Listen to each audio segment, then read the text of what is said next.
Thank you, Martin. Okay. All right. Good evening. My name is Nathaniel Morel, and I am the Secretary of the National Puerto Rican Equality Coalition, or NAPREC, a nonpartisan and non-governmental nonprofit fighting for equality of Puerto Ricans through statehood. I'll be your host for tonight's panel, consisting of Puerto Rico's shadow congressional delegation to Congress.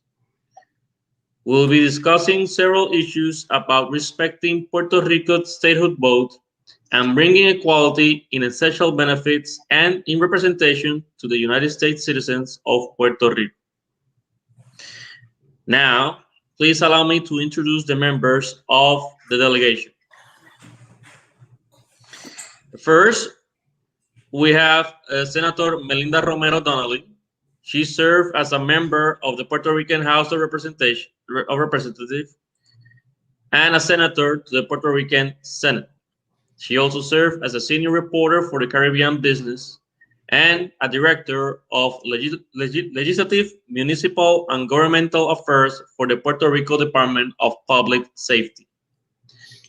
She earned her bachelor's degree in business administration and a master's degree in criminal justice from the Inter-American University of Puerto Rico. We also have Shadow Representative Ricardo Rosselló. He served as an assistant professor and director of the Special Projects Scientific Advisory Board, or STEM, for the Ana G. Mendez University. He also served as the former governor of the Commonwealth of Puerto Rico. He earned a bachelor's degree in chemical engineering and biomedical engineering from MIT and a doctorate in bioengineering and biomedical engineering from the University of Michigan, and completed a postdoctoral studies in neurobiology and neurosciences at Duke University. Also with us, we have Maria Mayita Melendez. She served as the National Committee Woman for the National Democratic Committee and served as the former mayor of the city of Ponce, Puerto Rico. She earned a bachelor's degree and a doctorate degree in dental medicine from the University of Puerto Rico. Also tonight, we have Representative Roberto Lefranc Fortuño. He served as the Speaker of the Municipality of Guaynabo, Puerto Rico, and also the President of Government Board of Head Starts and Early Head Starts. He earned a bachelor's degree in accounting from the University of Puerto Rico. Also joining us is Representative Elizabeth Torres. She is a spoken advocate for social justice, the arts, and education. She taught history for the Department of Education for more than 10 years. She earned her bachelor's degree in secondary education with a concentration in history and a master's degree in science in historical research from the University of Puerto Rico. Thank you, Shadow Delegates, for taking the time to be with us tonight to discuss these important issues. Now, for a little bit of background. On November 3rd, 2020, Puerto Rico held a general election plebiscite on the following question. Should Puerto Rico be admitted immediately into a union as a state? Yes or no? That was a question posed to the Puerto Rican electorate. The final certified results of the plebiscite were 52% yes and 47% no on whether to join the union as a state. With 54% participation rate, more than half of eligible voters cast their ballots and chose statehood as their future status preference for the third time in 10 years. Now, in Congress, there's two proposals that have been introduced to address Puerto Rico's status.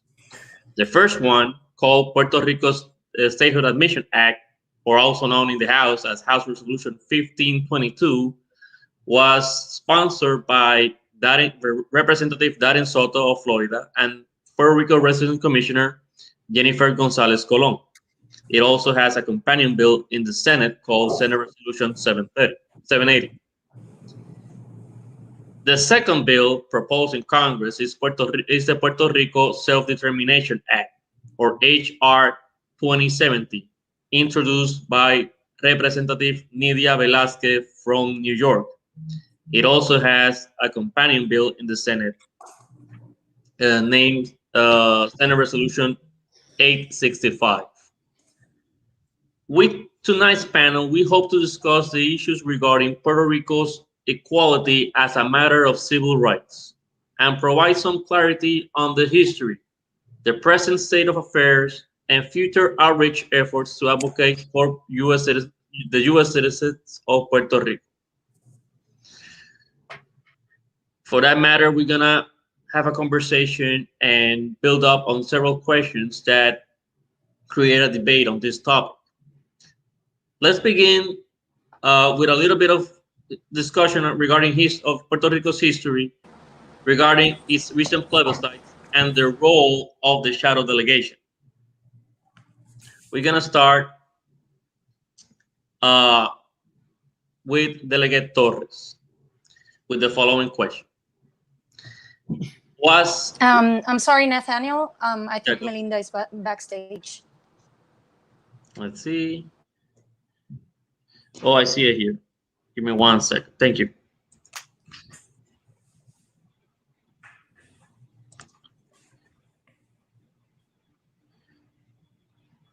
Okay. Senator Romero, can you hear me? Yes, I can hear you. Can you hear me now? Yes, I can hear you clearly. So we were about to begin. I'm not. Okay, just to let you know, I'm not on video because we're just landing. Right. So we're going to begin with the first question to Delegate Torres. Was this last November the first time that the island's voters chose statehood as their future status preference? And could you speak a little bit about the significance of the previous plebiscite?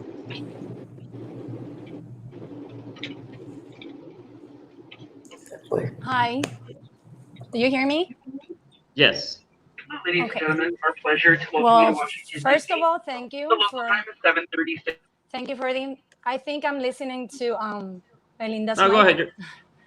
You're clear. Okay. Well, first of all, thank you for the invitation and the opportunity to express our views and positions on an issue so important to us all, to all of us as Puerto Ricans. Let me change the settings here. I'm sorry. Okay. So to answer the first question directly, no, it is not the first time that the people of Puerto Rico has voted in favor of statehood for the island. In fact, we've chosen statehood 3 times in a row for the past decade. In both the 2012 and 2017 plebiscites, our current territorial status was unquestionably rejected, and in both we chose equal rights and responsibilities through statehood. As of the 2012 plebiscite, the democratic will of our people was reflected in the results, where 54% of the voters expressed their clear rejection of the current political condition, and 61% voted in favor of statehood.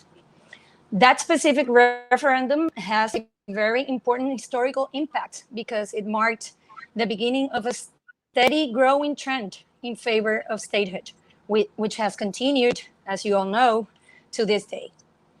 That is why we exist as a delegation today. That is why we've come this far, something many people, particularly opponents, never imagined possible. Obviously, we cannot hide the fact that at the time, the opposition found ways to discredit the democratic process, and they typically do, and try to delay and dismantle the efforts made in that direction ever since.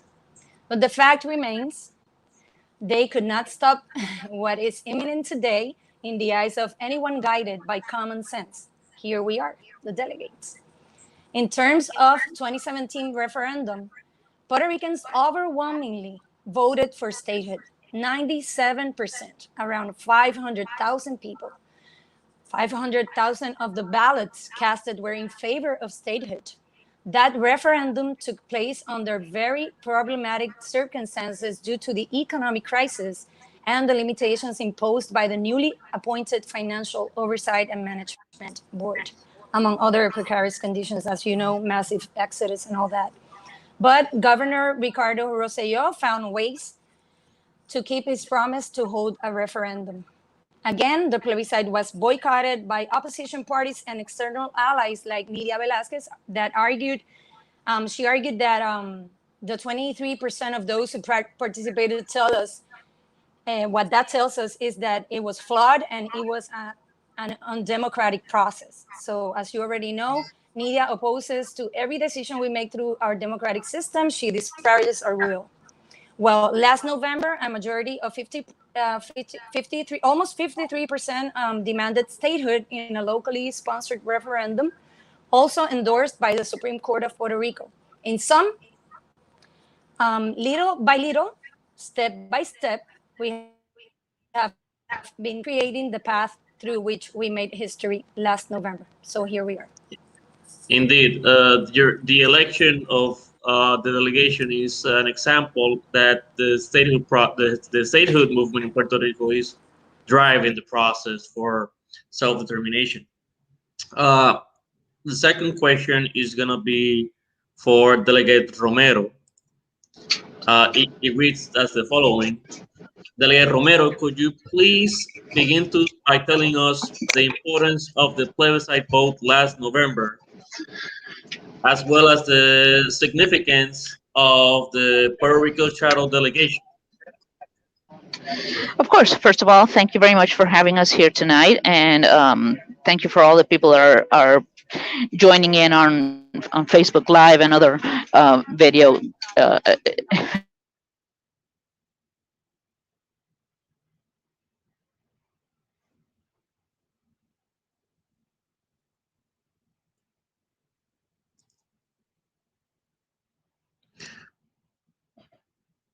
We have seen Delegate Senator Romero, are you there? Can you hear us? We're having some technical difficulties with Senator Romero. Does anybody in the delegation has an answer to the question that I just posed to Senator Romero, meaning the importance of the plebiscite vote last November and the significance of the election of the shadow congressional delegation? I can step in for a second. Thank you again for the opportunity. I know Melinda will have a wonderful answer, but in my view, the significance is that we have had several plebiscites in the history of Puerto Rico, as Delegate Torres alluded to, and the most of these plebiscites, it's important for people to know that they've had several options. So when you divide, it doesn't seem like you're going to get a majority of the votes. In this case, the plebiscite was defined as a yes or no vote against statehood. So what does that mean? It means that we put statehood in possibly the weakest position because we were pitting statehood against every other alternative, independence, free associated states, and other alternatives, as Nidia Velázquez and others have stipulated. And in that event, with large participation, statehood won. This should be a clear message to all of those that have opposed or have put obstacles to the will of the people of Puerto Rico by saying they won't decide or they won't take action in Congress because the people haven't decided. Anybody can see then in our democracy, majority rules. And in this case, there is unequivocal evidence that statehood won. On the second front, on the delegation front, it is also important that we have a shadow delegation. It is a step that other jurisdictions have taken, previously known as the Tennessee Plan, and more on a more modern version, Washington D.C. has done the same. The reason behind it is that several territories have asked for statehood, as Puerto Rico has, and Congress, as has been our case, has been tardy to respond. The first one was Tennessee. They did not wait for Congress to take action. They just elected their delegation, sent them to the Capitol, and because of that, it started moving the important wheels to get statehood to go. So I think both messages are strong, and I think it's partly the reason why some of the opponents are lacking intellectual capital or moral arguments to battle the equality and the will of the people of Puerto Rico. On that same aspect, we have several opponents of statehood vote that have argued that the last plebiscite was illegitimate because the U.S. Department of Justice failed to disburse federal monies in order to run that plebiscite. In your view, was the last plebiscite an exercise of self-determination, even if it didn't receive any federal funding whatsoever? Yeah, well, first of all, the premise is completely flawed, and this is what is to be expected from opponents. We, as the people of Puerto Rico, as United States citizens, have the right to self-determine. It's important to note how inconsistent some of the opposition's arguments are. For example, the same opponents, the same people that are saying that this process is illegitimate because we didn't get a few bucks to manage the process, are the same ones that are using as a tagline for their project that Congress should not decide, but rather the people of Puerto Rico should decide. Of course, they neatly forget to mention that the people of Puerto Rico have already decided in 3 occasions. And of course, it is not illegitimate. In my view, this particular plebiscite is the clearest expression of a vote. It is the clearest question that has been posed. It puts everybody against statehood, and statehood still prevails. So on the day where there's most participation, which is the election day, and with everything stacked against statehood, statehood prevailed. I would like to make one last note on this, and it is the importance of recognizing that opponents of statehood will always find small technical issues to say that they oppose statehood. So, for example, in the past, they said that they wanted the people of Puerto Rico to self-determine. Well, we already have done that, so now they look for new excuses. Modern excuses include that there's no supermajority, or that we have a debt crisis or an economic problem and we can't join the nation as that. And historically, nothing has been further from the truth. But of course, it is important to note that we will always find this opposition. And I'll close my statement saying, or evoking or paraphrasing Albert Einstein when he says that great spirits will always encounter violent opposition from mediocre minds. And in this case, the same is true. A great effort, a worthwhile justice effort is being thwarted, or there's an effort to thwart it by mediocre minds. Indeed, and if I add, there are several examples of former territories that joined the Union that held plebiscites or enacted legislation, territorial legislation that did not have any federal funding, and they still became states. So it's really a weak argument in my point of view. The next question is going to be for Delegate Melendez. According to the United States Constitution, what is the only requirement for a territory to transition into a state? Also, how has Congress responded in the past, and what it seems to be different in this current Congress? But first of all, good evening to everybody and to the whole delegation. For me, it's a pleasure to be with all of them because we are all fighters and we want statehood. One of the things. Thank you for the invitation. First of all, I will say that the only requirement that they need maybe is that we can respond, the Congress can respond to the people of Puerto Rico because we are asking for statehood. So the last two states that have been getting more than 70 years ago was Hawaii and Alaska, and we have used the same model of Hawaii and Alaska. We have having 3 plebiscites, the last 3 plebiscites, the last one in November 2020, and now the shadow delegation was elected as a law at the same time, and we're here at DC not only to make more votes that the House could vote in favor of the Admission Act that is supposed to pass through the House and then to the Congress, and then the president will sign the bill, and we ask for statehood. What happened in the different Congress before and now the one? Well, who are the ones who are the president? Is a Republican? Is a Democrat? Is a Democratic person? Second thing is that the Senate and the House of Representatives now are members of the Democratic Party, and we have been by years asking for statehood and fighting for statehood. We have more than 8 plebiscites given in Puerto Rico, and the last 3 ones we have won. Statehood have won. So the last question, you heard just Dr. Rosselló telling you that what are the opponents, but Congress has to determine if we can pass the Admission Act, House first, and then Congress. Now we have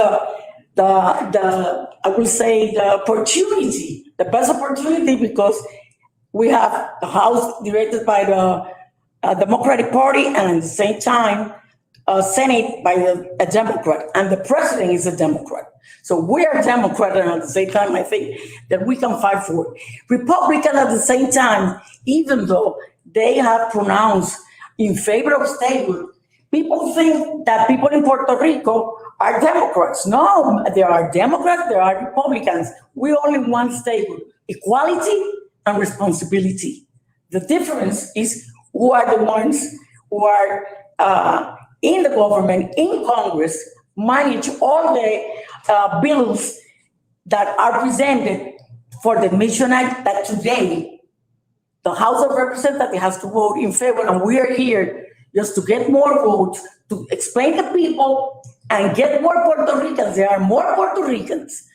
There are other requirements.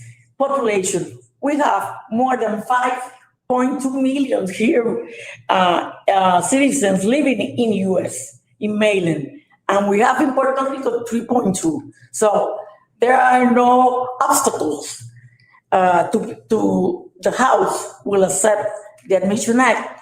So the pass to Congress and the bill have to be signed by the president. That's the only requirement I will say.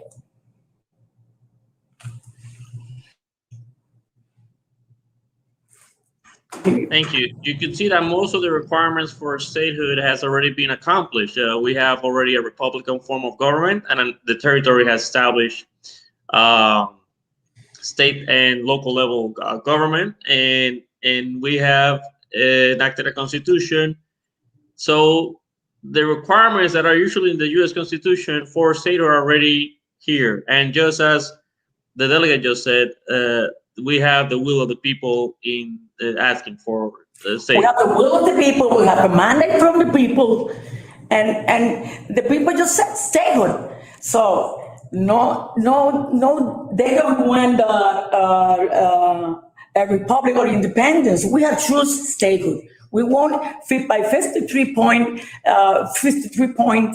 percentage the vote. So people vote more for statehood than for any other candidate that was in the ballot last November.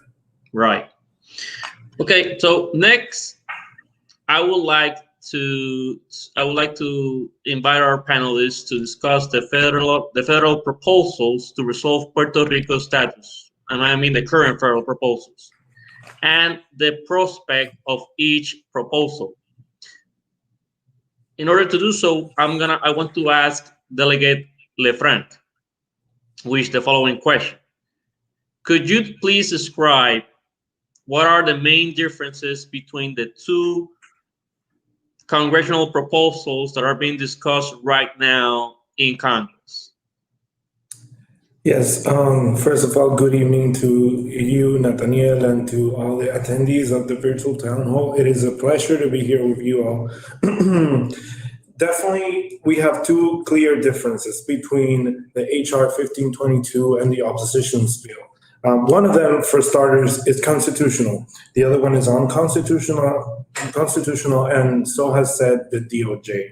One of them is bipartisan, and then the other one is only far left Democrats. One of them acknowledges the vote that was held in Puerto Rico in 2020 in the November election.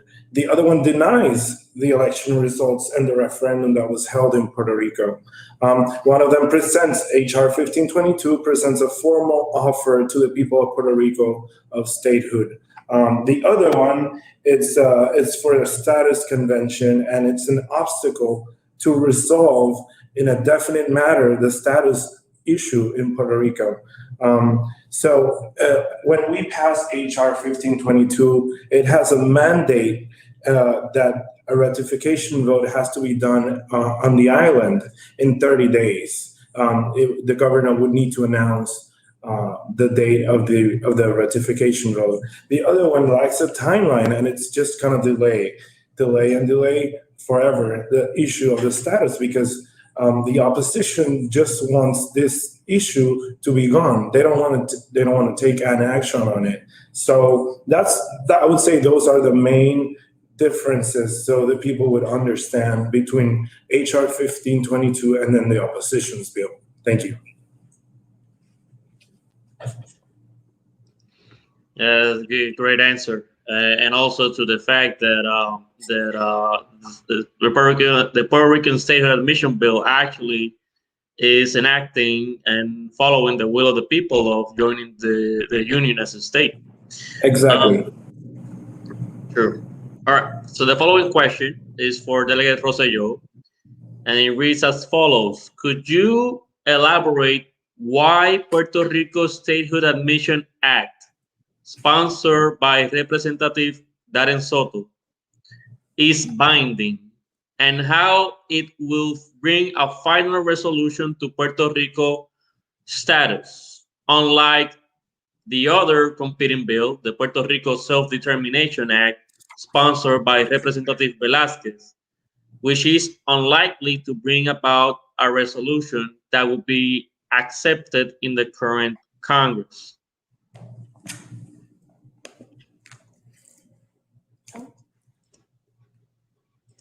Ricardo, we can hear you. We can hear you. There we go. Let me just state that more so than just being unlikely, it's pretty much a done deal that it won't have a solution, first and foremost. Secondly, as Roberto stated, it has constitutional problems, the project. So regarding the binding question, let's put it very clear. If it's not binding, we won't have a resolution.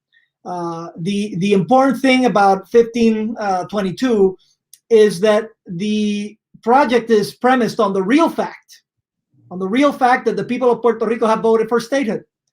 And in the past 10 years, there are two important pieces of information that have come out. Number one, the people have rejected the territorial status, and the people have been in favor of statehood. Now, the opponents of this project claim that this is an imposition of statehood. Nothing could be further from the truth. In fact, what this binding mechanism really means, it's not that this bill will pass and Puerto Rico will become a state. No, it means that this bill will pass and it will offer Puerto Rico the opportunity to become a state. Then, of course, there's going to have to be a vote.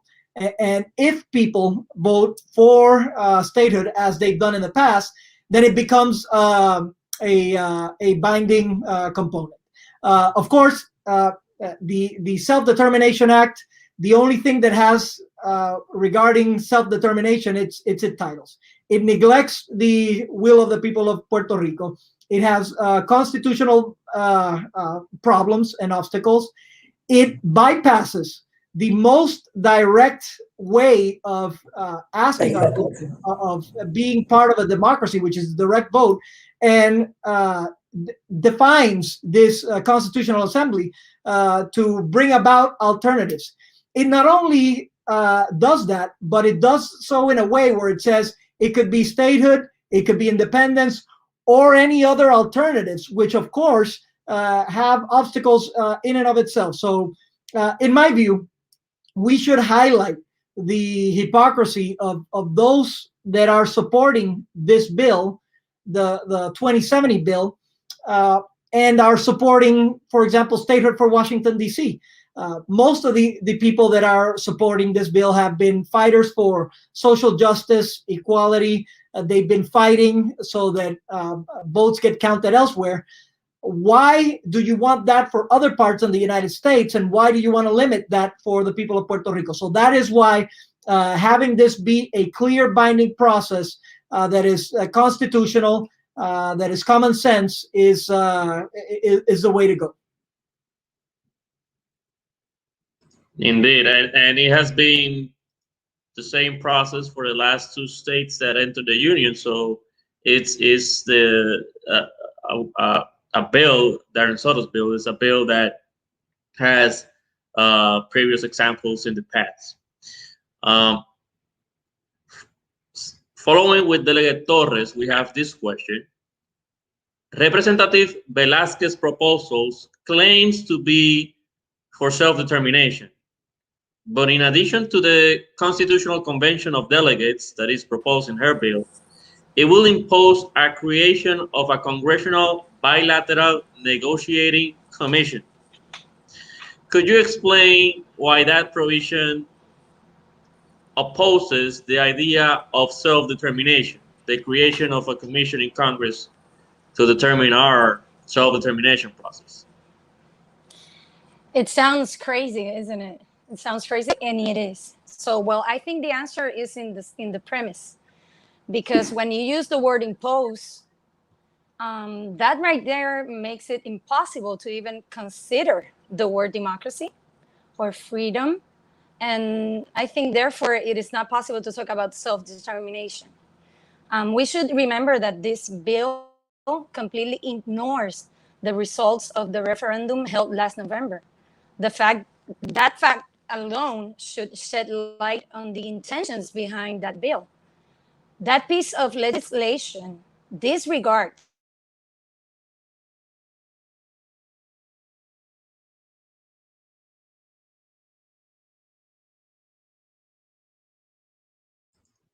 We have to have some technical difficulties with Senator Torres. While she connects back into the stream, does anyone wants to hop into that question? Meaning, if Velasquez's proposal claims to be a self-determination bill, but in reality it's just imposing a congressional negotiation commission.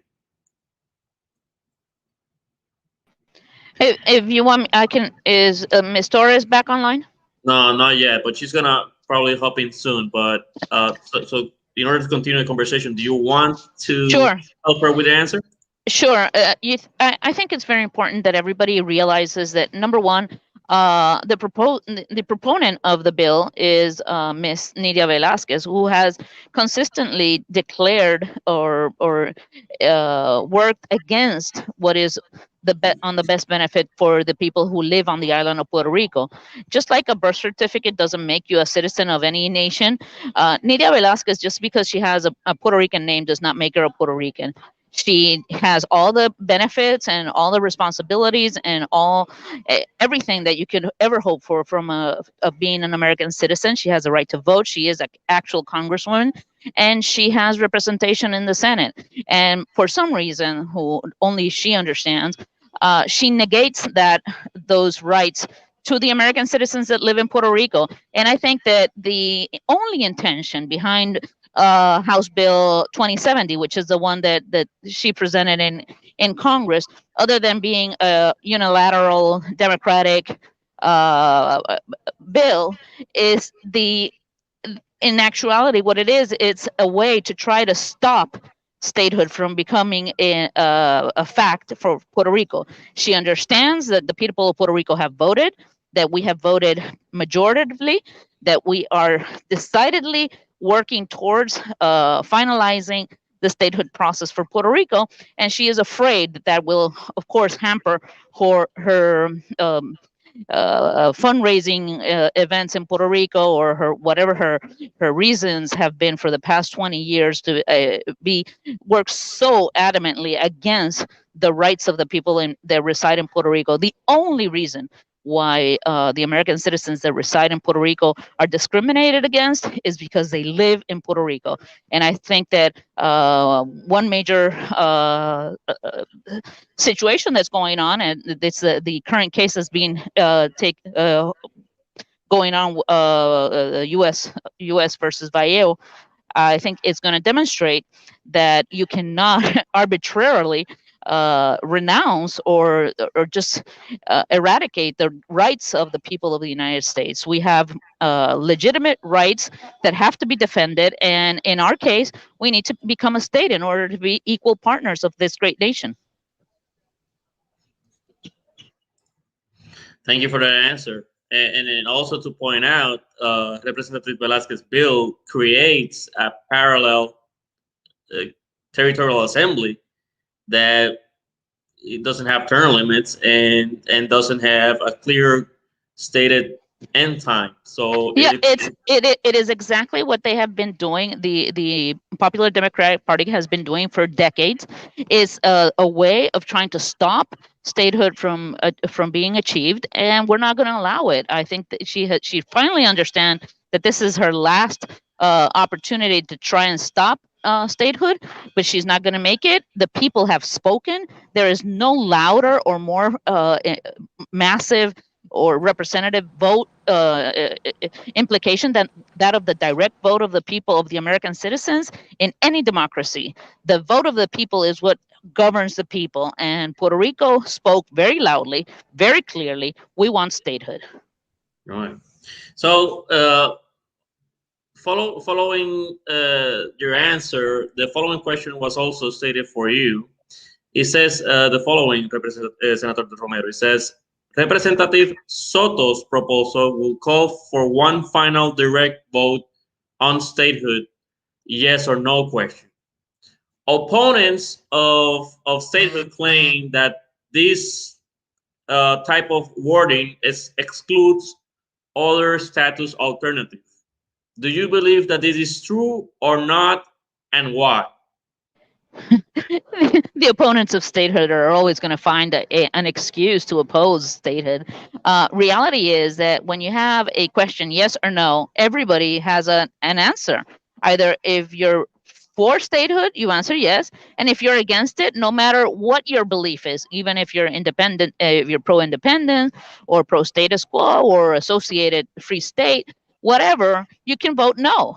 And that is exactly what happened in November, but this is going to happen again. And I want to make it clear, because some people are also threatening, with scare tactics about, oh, you're going to have to vote again. Yes, we have to vote again, because once once Congress approves the admission bill and the president signs it, or it has to come back to Puerto Rico for ratification. Just like the 1952 Constitution of Puerto Rico, once it was amended, largely amended in the United States, it came back to Puerto Rico, and the people of Puerto Rico had to ratify it.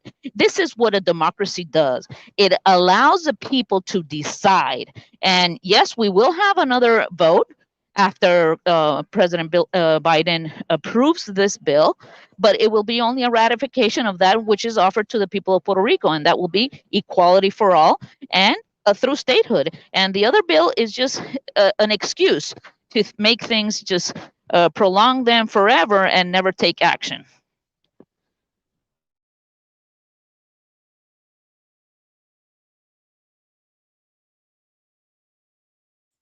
Thank you for that answer. Next, I would like to speak about how Puerto Rico's current colonial and territorial status affects Puerto Ricans living on the island, and how statehood will provide full equality.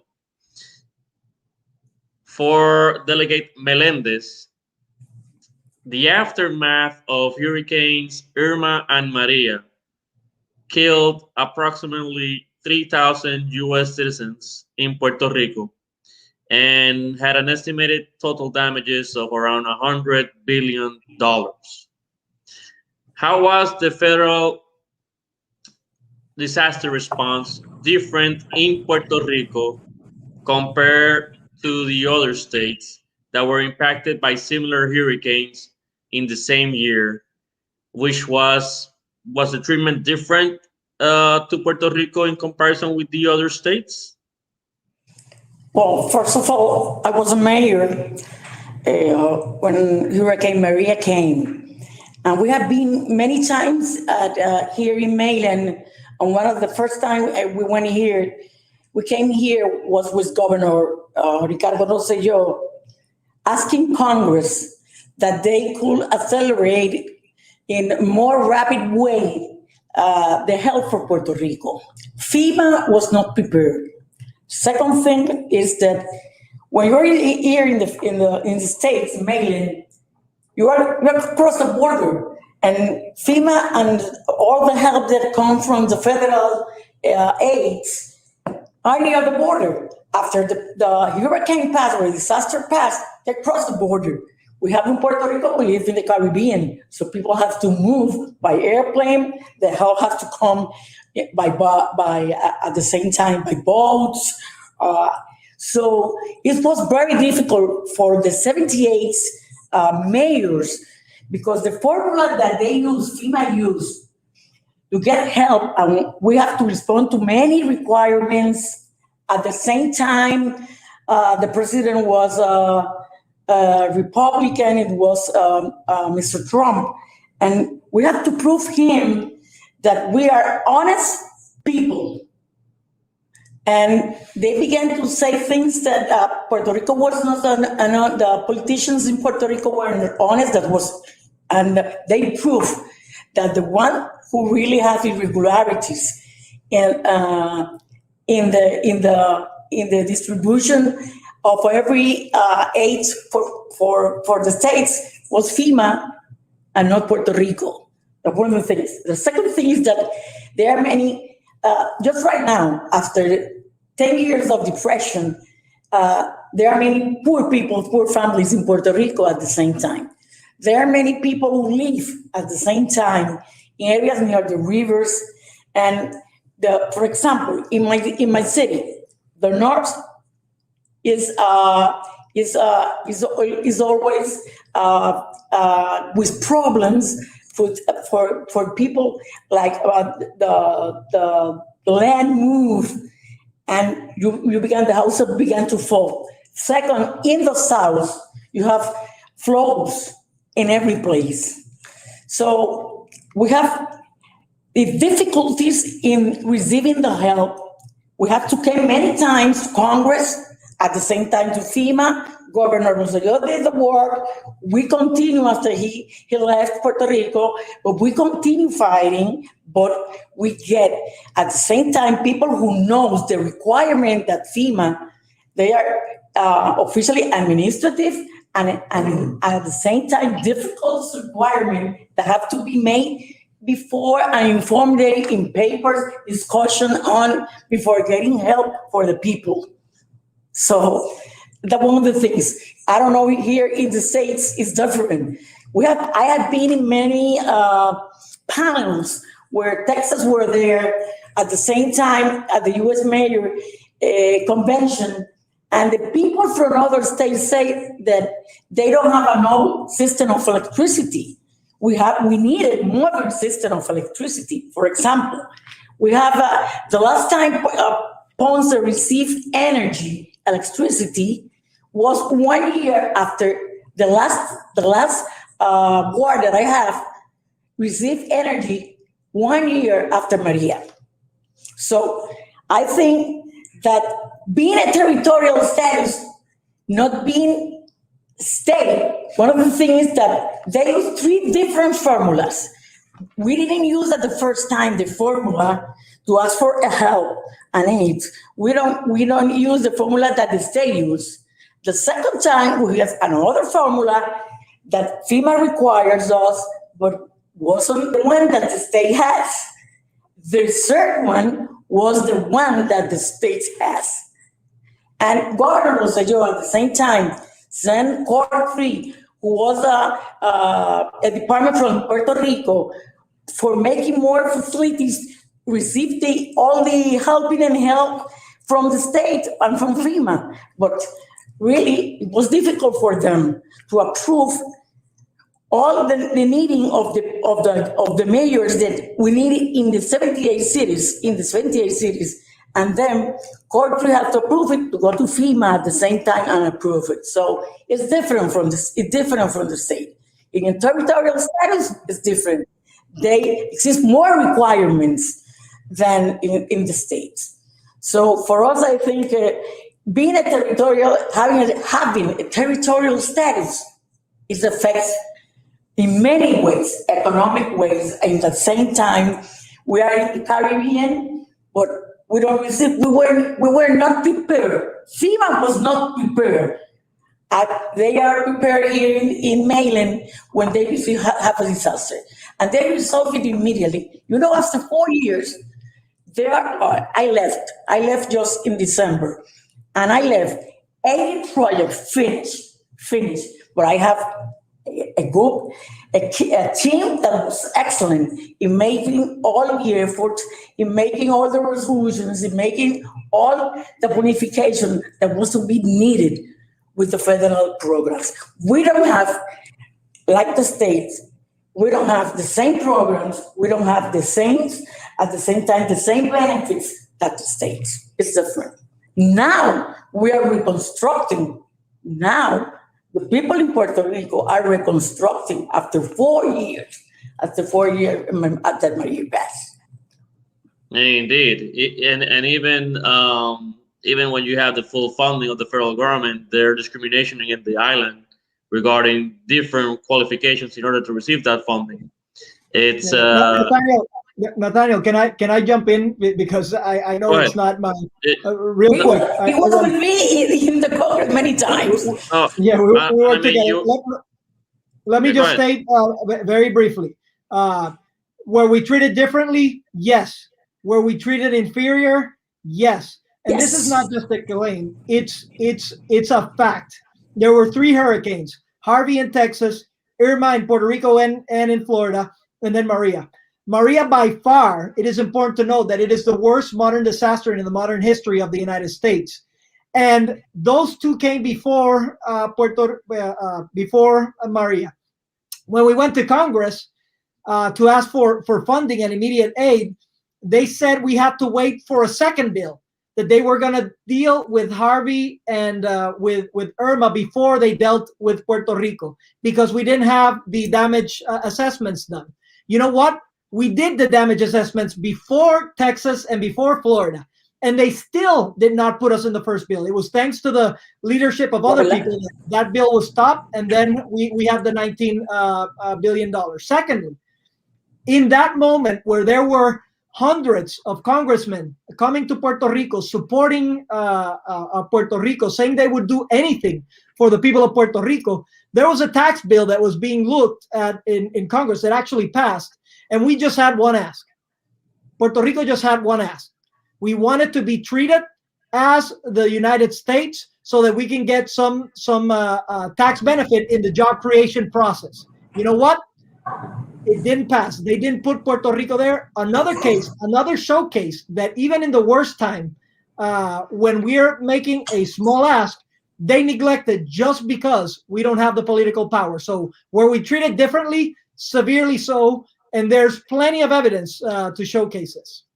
Okay, so you can agree with me by saying that if you don't have a seat at the table, you're usually in the menu, and that's what's going on with Puerto Rico right now in its current colonial status. Yep. Well, you're the first one that they take away from, and you're the last one that they give when they're giving. So it is. There is no seat. There is no power. It is important to have that power. But he can see at the same time, Dr. Rosselló, that many people left Puerto Rico and they came to Florida and many other states. And we are now 3.2 millions. We were 4.2 millions. And people began to move here because the help came first for the states than for Puerto Rico. Indeed. Moving on this on this topic, I have a question for Delegate Torres. Other than disaster relief that we discussed before, how are Puerto Ricans treated differently in regards of other federal programs, other federal benefits, and services that are accessible to all U.S. citizens living in the 50 states? Do you hear me? Yes, go ahead. Okay. Well, I believe that we must begin by denouncing great political paradox. We are U.S. citizens, but we lack full political representation, and we are denied the fundamental right to vote. And this is the root of most of our problems. If we don't address that first, the rest will become just patches, defective.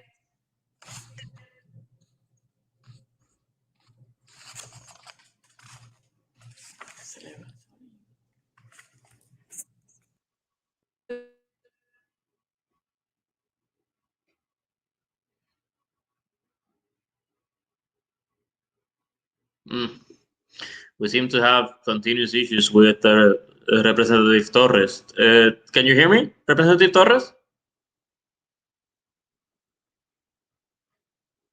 Okay, so I'm gonna open again the panel. Mr. LaFranc, if you want to answer that question, because the following question is also going to be yours. Could you give us your take upon the other federal programs and benefits that Puerto Rican citizens do not get any benefit because it's just for the other citizens in the 50 states, because Puerto Rico is a territory?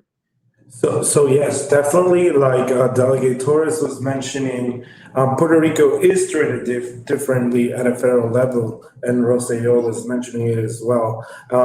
Across the board on all federal programs, we have to move to DC as politicians and the fellow people that are involved in the business, to advocate, to lobby in favor of federal matching funding for federal programs. Just recent, in this last couple of days, we have seen how the governor, his team, people from the House of Representatives and the Senate, as well as people that lead medical insurances companies in Puerto Rico, are here in DC right now lobbying and advocating for the push for equal treatment under Medicaid programs.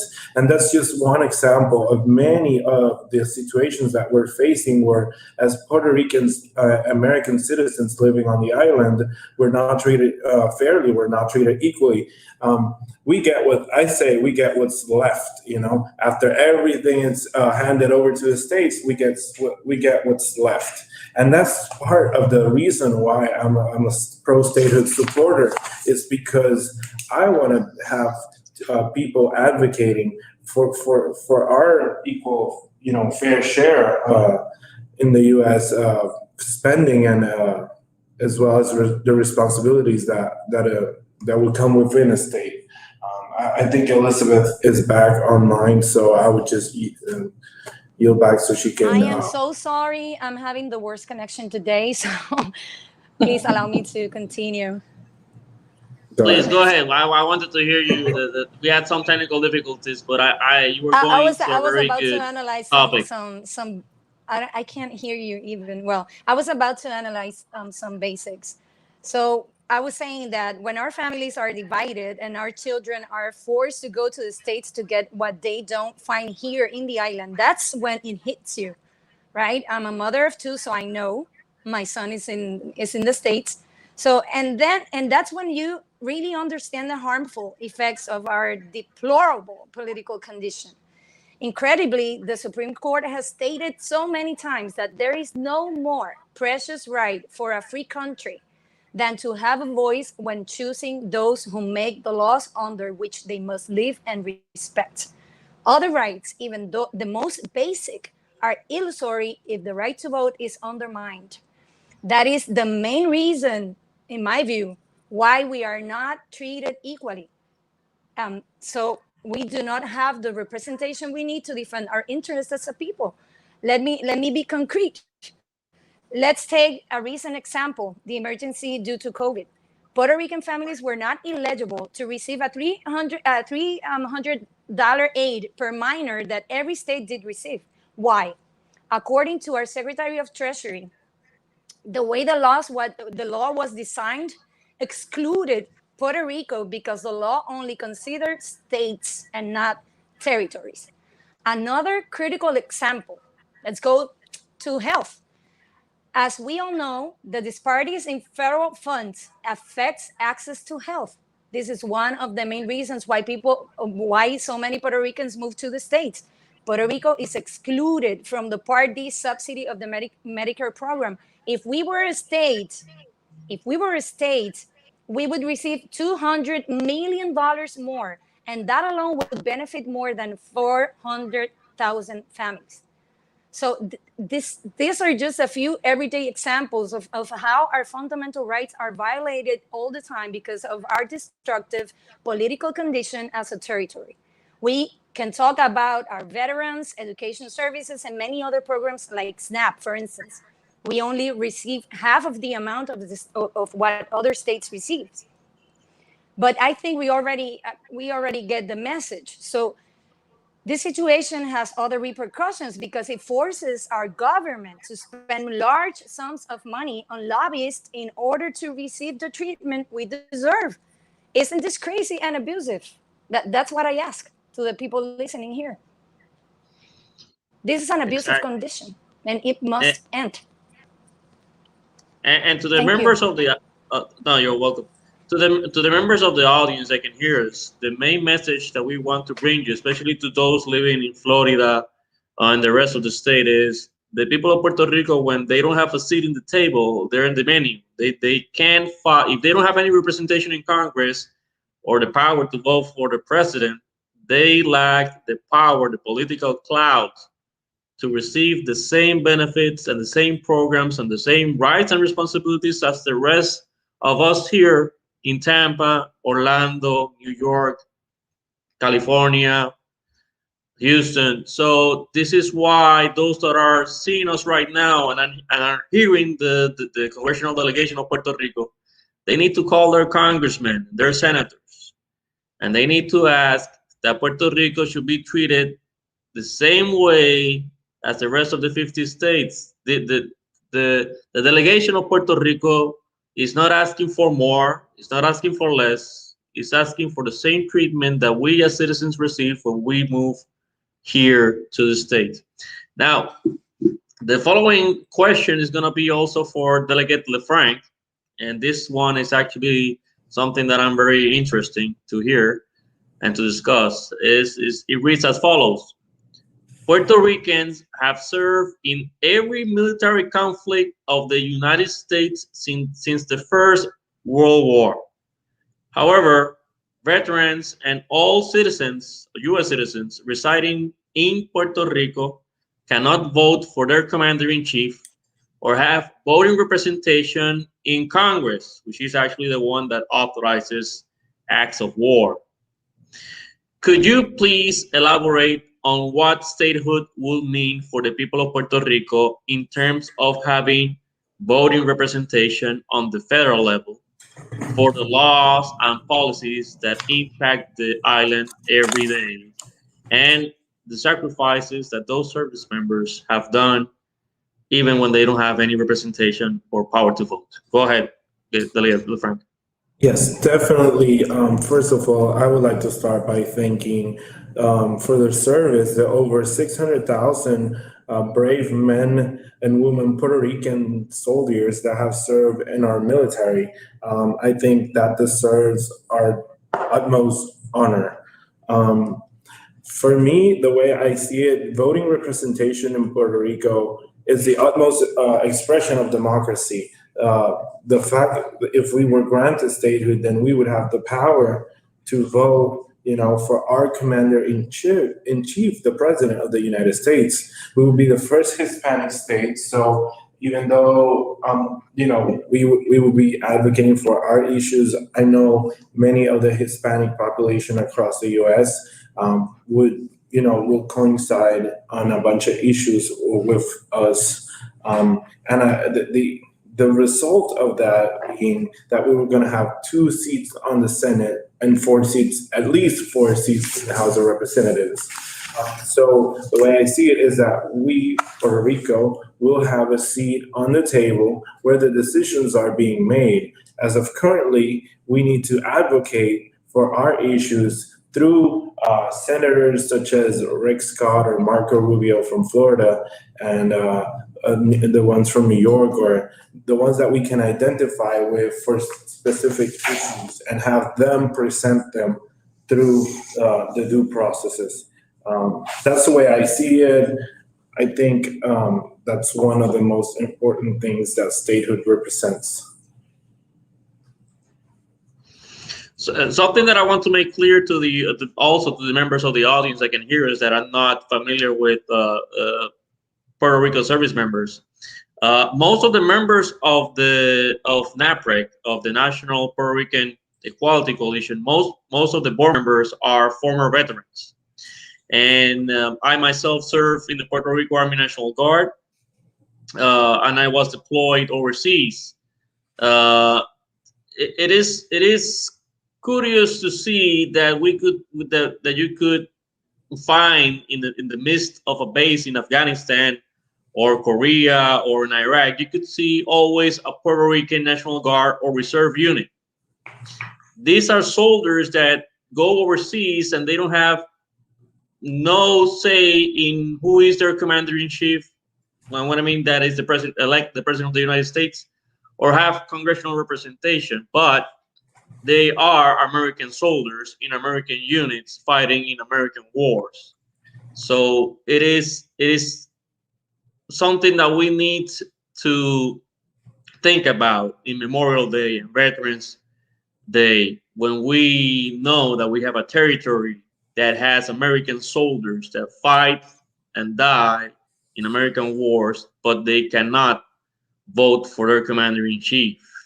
Many of them volunteered, even more so were drafted in times of need, like the First, Second World War, the Korean and the Vietnam War.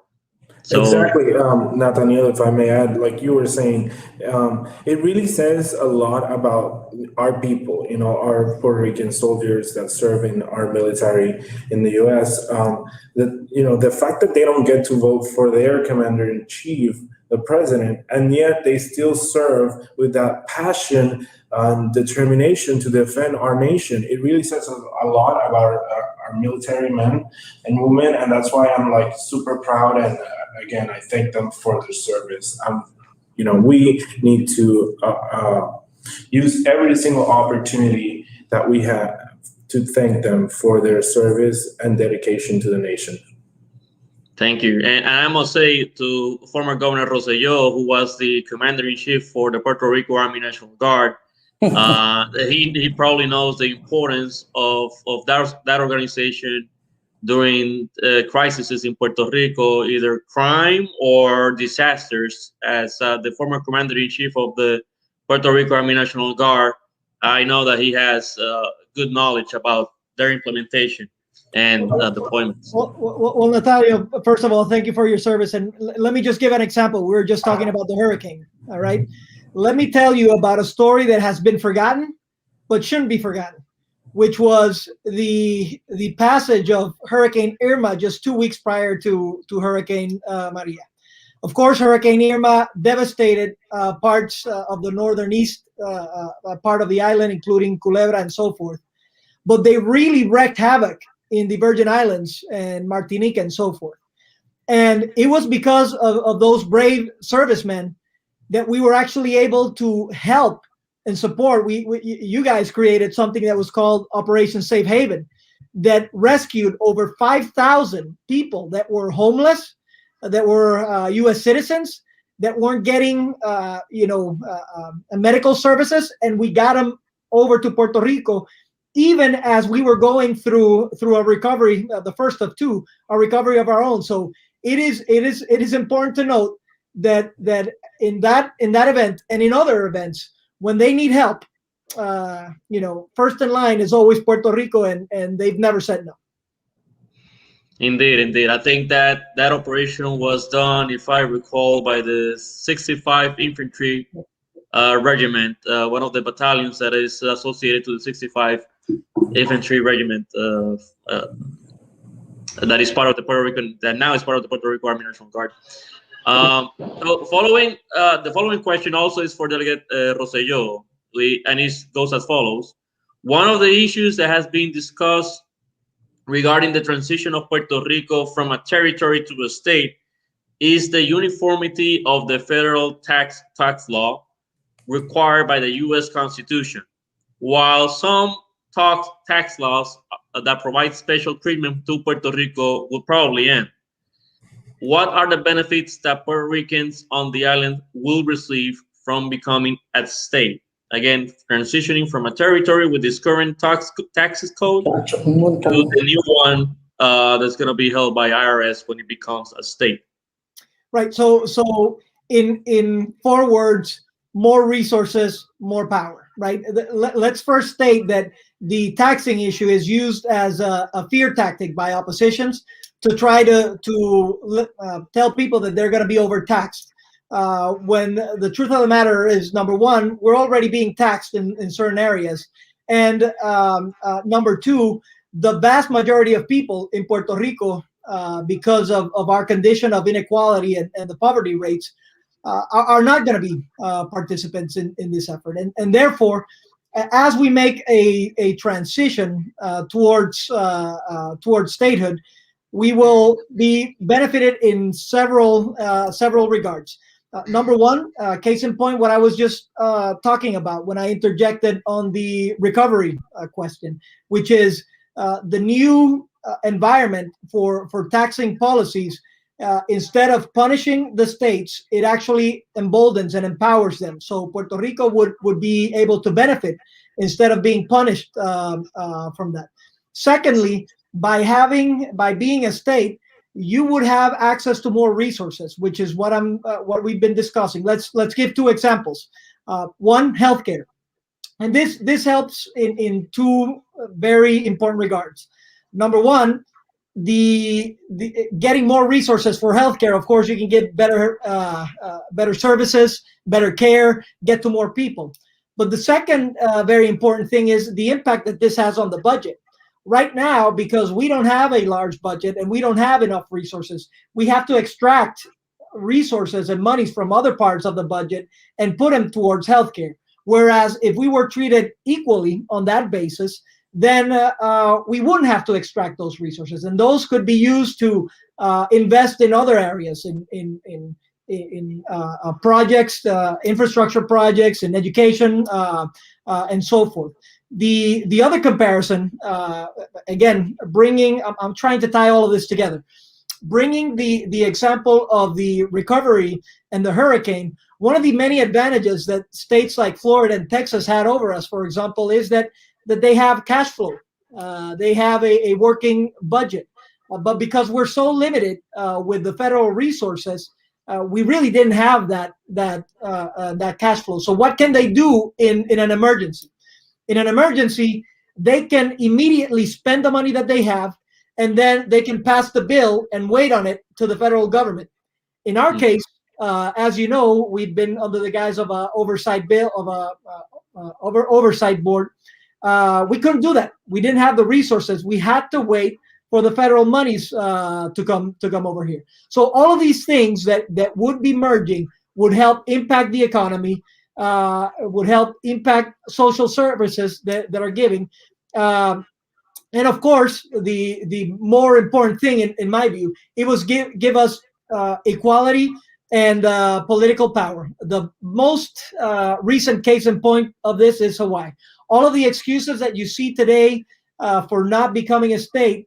That's the economy is too low, debt, other problems that they had. They manifested in Hawaii, and Hawaii has been a case study of how once it became part of the nation, the economy just blossomed, and their quality of life enhanced significantly. So stay away from the fear tactics. Be cognizant that there are benefits to becoming a state on the taxing front.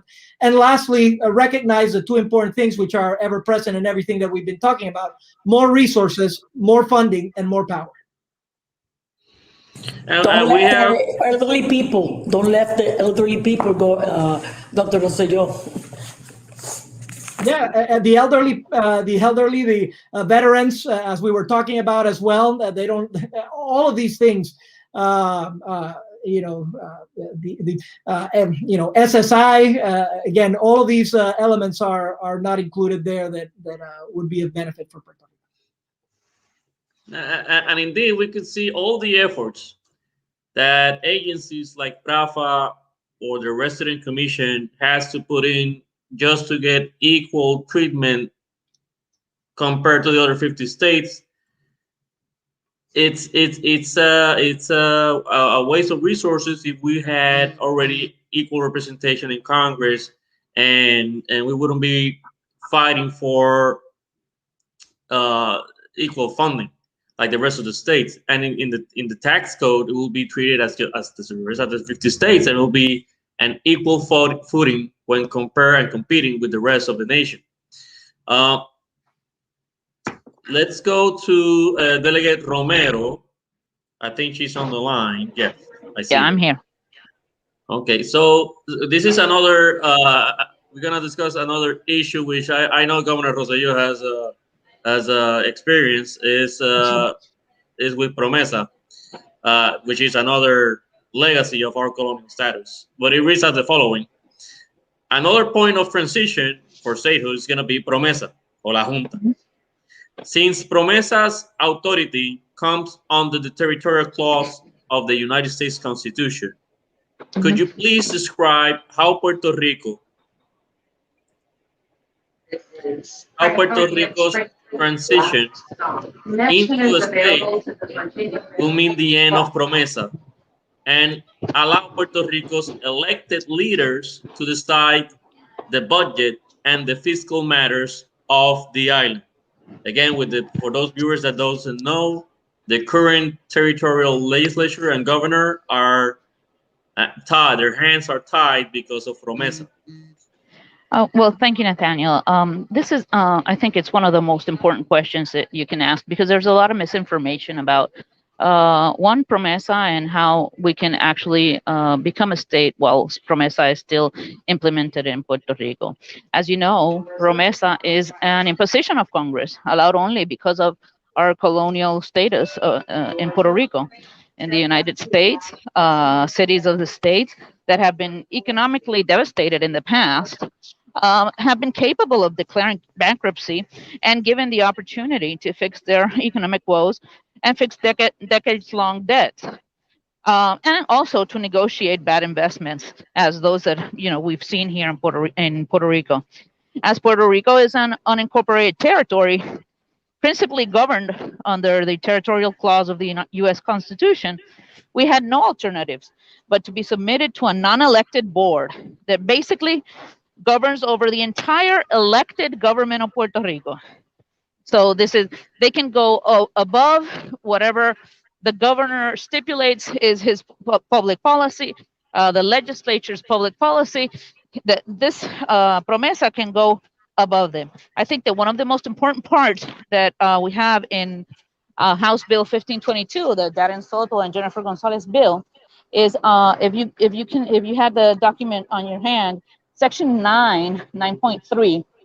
I'm going to briefly read that paragraph. It's the continuity. It's the continuity of obligations. All contracts, obligations, liabilities, debts, and claims of the Commonwealth of Puerto Rico and its instrumentalities shall continue in full force and effect as the contracts, obligations, liabilities, debt, and claims of the state of Puerto Rico and its instrumentalities.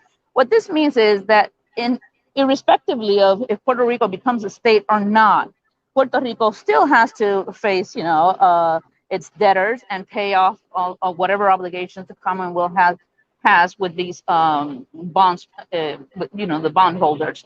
But that should not be a reason why Puerto Rico cannot be a state.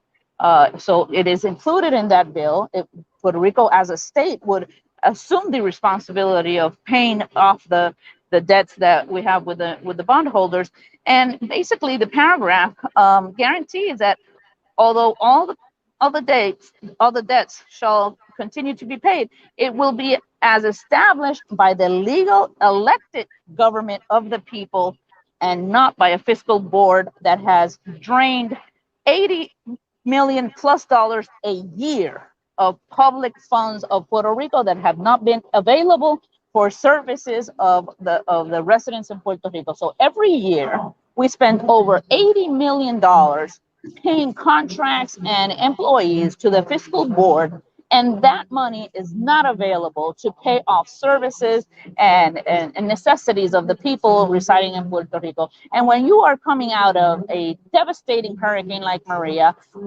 more than a year of COVID, $80 million a year is a big chunk of money to take away from a poor state like Puerto Rico. Okay, thank you for that answer. It is also quite interesting to point out that probably not Congress cannot impose something a promesa like board to any of the states. That's right. So it's something that is associated with Puerto Rico's current colonial status. It highlights the colonial relationship between Congress and the people of Puerto Rico. It highlights, if I may, Nathaniel, it highlights the complete power that Congress has over Puerto Rico. Some folks are arguing today that it doesn't. But Promesa and the rulings in the Supreme Court clearly demonstrate that Congress has complete authority over Puerto Rico. Mm-hmm. So whatever type of pact was created in the 1950s that became what we know as ELA, al Estado Libre Asociado. It all disappeared when Promesa and Sanchez Valles in the Supreme Court was decided. So he highlights the colonial relationship that we have. And I know that as a mayor, Delegate Melendez, and as a governor, Delegate Rosselló, you've seen that colonial relationship between us and the federal government. Now, I would like to discuss the future of the outreach efforts that the shadow delegation wants to do in the future. So we're gonna go with Delegate Rosselló, and the following question is as follows. What do you see as the primary responsibility and immediate goal of the delegation as far as advancing the issue of statehood in Congress? Well, first of all, let me say that just the mere action of the people of Puerto Rico electing their delegates, is a strong first step, right? So immediately, just having this delegation is an important step, and it's an important message out there that, like Washington, D.C., and like Tennessee, and like Michigan and others, we have elected our representatives to come to Congress. Now, there are several ways of viewing how this moves forward. There's a tactical basis, and there's sort of a long-term vision basis. I think that on the tactical basis, on the immediate front, our objective is clear, which is to identify supporters of Project 1522 and or potential supporters of Project 1522, so that we can get that project through the House or the analogous bill, the 780 in Congress. More specifically,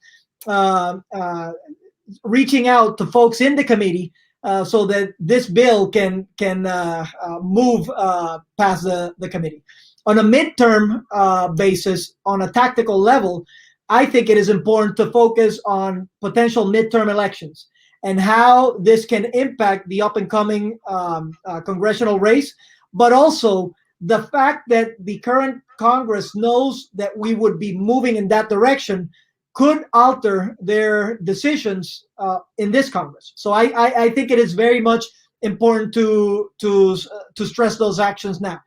On the vision aspect, and we've discussed this as a delegation, I think, in order for this to move, our purpose is to move statehood forward. And in order for it to move, a bill needs to come out of Congress, and of course the president needs to sign. So our objective is, how do we get Congress to act? So there's several ways. Of course, the one that everybody discusses is going and knocking on the doors and talking to congressmen or staff to move forward. That's part of it. But I don't even think it's the most important part of it. We already have a resident commissioner that has great relationships and has been doing that for a while. We would be complementing that effort.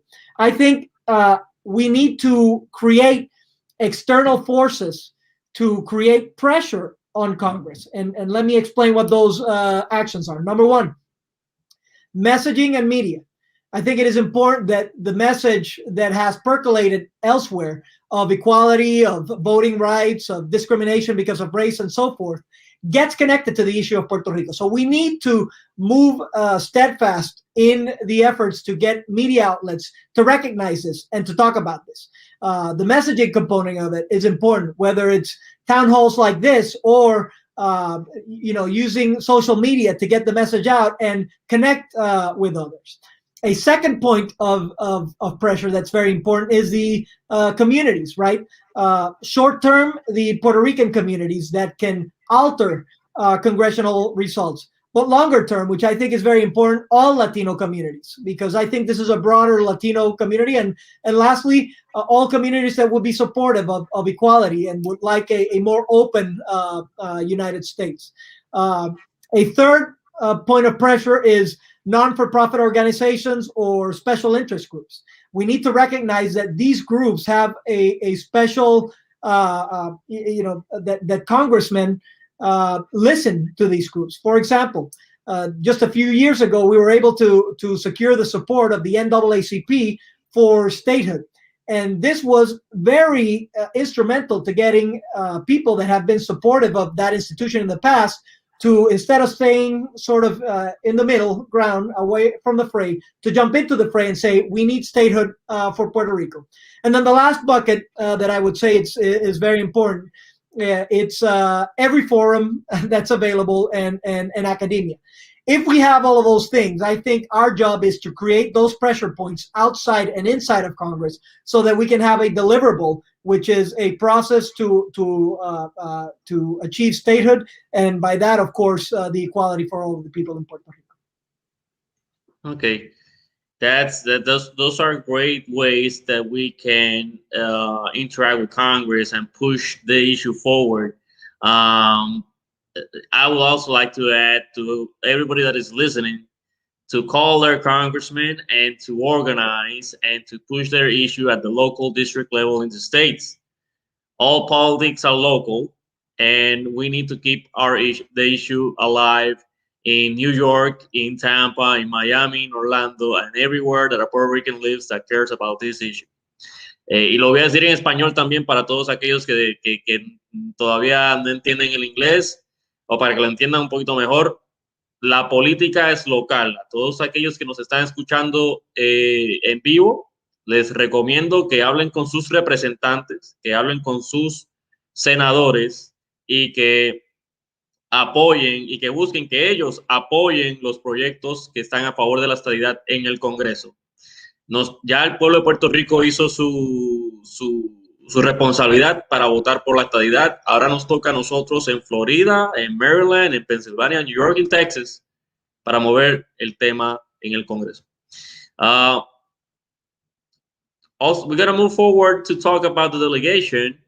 The next question is going to be for Delegate Melendez. And it reads as follows. How often do you expect the delegation to interact with members of Congress, and whether other outreach efforts, and what other outreach efforts is the delegation planning in the foreseeable future? And again, things that you can discuss in a public setting, right? I think Dr. Rosselló resumed an outline of what we are going to do, and we are going to have to do for the future at the same time.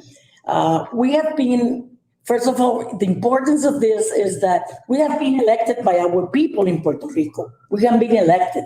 Secondly, most of all has been here in DC making appointments with congressmen, and the last 2 weeks, they are full. They are in session just right now, and next week at the same time. We have to take every time that they have any space for an appointment, we have to talk to them. We have to talk in TV. We have to talk in the newspaper. We have to talk in radio. We have to talk and explain to the people of the states and also Latinos that it's important to Puerto Rico and others Latino for the immigration law, but for Puerto Rico that we need statehood for the economic development, and we develop and other things that pharmaceutical devices, economic devices, social things that help our people. Federal aid, for example, you see that we have federal employees, but they don't have the same benefits. So our delegation is meeting every week with ourselves. We have a meeting for 2 hours, maybe 3, making plans all the time. But there are strategies that we cannot tell you right now because we have oppositions that they are expecting us what we are going to do. But at the same time, we have, for example, I make appointment for 26 Democrats for the next 3 weeks. And if they are in session, okay, maybe we can see them. If they are not in session, we can see the staffer at the same time. So Dr. Rosselló just resumed everything. He just outlined you what we are going to do in the future, but there are strategies that we cannot tell you at the same time to all the people because the opposition will see what are our whole plans that we got to do. But there are many communities, Latino communities, Puerto Ricanos communities, that have to understand that they have a responsibility with Puerto Rico. They have to vote. And this is a responsibility, and at the same time, it's a right that the Constitution gives to you. You have to vote. If you don't vote, you cannot then speak and criticize anything. It is important that they felt really that Puerto Rico really gave us a mandate as a will that we had to fight for statehood, and we're going to do it. But there are many, many groups like you, organizations, nonprofit, LULAC. For example, LULAC is one of the organizations that I visit much to talk to the people, to immigrants at the same time. But the thing is that it's important that they understand that they have a responsibility. We have a responsibility with our people, but we're going to do it. This is our desire and the will and the mandate for the people. Indeed, it's the mandate of the people. The following question is going to be for Delegate LeFranc. Following the reports by the Department of Justice on the 2 proposed bills in Congress, how do you think the government of Puerto Rico and the shadow congressional delegation can assist in resolving any ambiguities or outstanding issues as described? So the way that we can assist is sending the correct message, the real message. Some people might not want to hear it. We have the Popular Democratic Party in Puerto Rico. They definitely don't want to hear it. But it's the truth. And we need to send the message in Puerto Rico, in these meetings that we're having here in Congress, and in forums like this one, where we educate the community about the reality of the alternatives for status. And you mentioned the DOJ. I think I have that report here. Hold on. Let me get it. Yeah, I found it here. So if you take a look, I have some notes on my report, my copy of the report. On page 1, it says, as the Supreme Court recently noted, even though Puerto Rico today has a distinctive, indeed exceptional status as self-governed Commonwealth, the ultimate source of Puerto Rico law is an enactment of the U.S. Congress. That is something that is a reality, and we have seen it in action with creations of laws such as Promesa. And some people don't like it, but it's the truth. And then if we go over to page number 2, on point number 3, it says, and thus the only option that Congress subsequently adopt by joint resolution are statehood, independence, or Puerto Rico's current status as a territory. The current status that has been rejected by the majority of voters in multiple times in Puerto Rico. And then it continues readings. Independence is a general term that refers to the possibilities of both full independence from the U.S. or a compact of the free association. And that is a lie that some people in Puerto Rico are trying to tell the voters back home, that the free association, it allows you to have some sort of agreement with the U.S.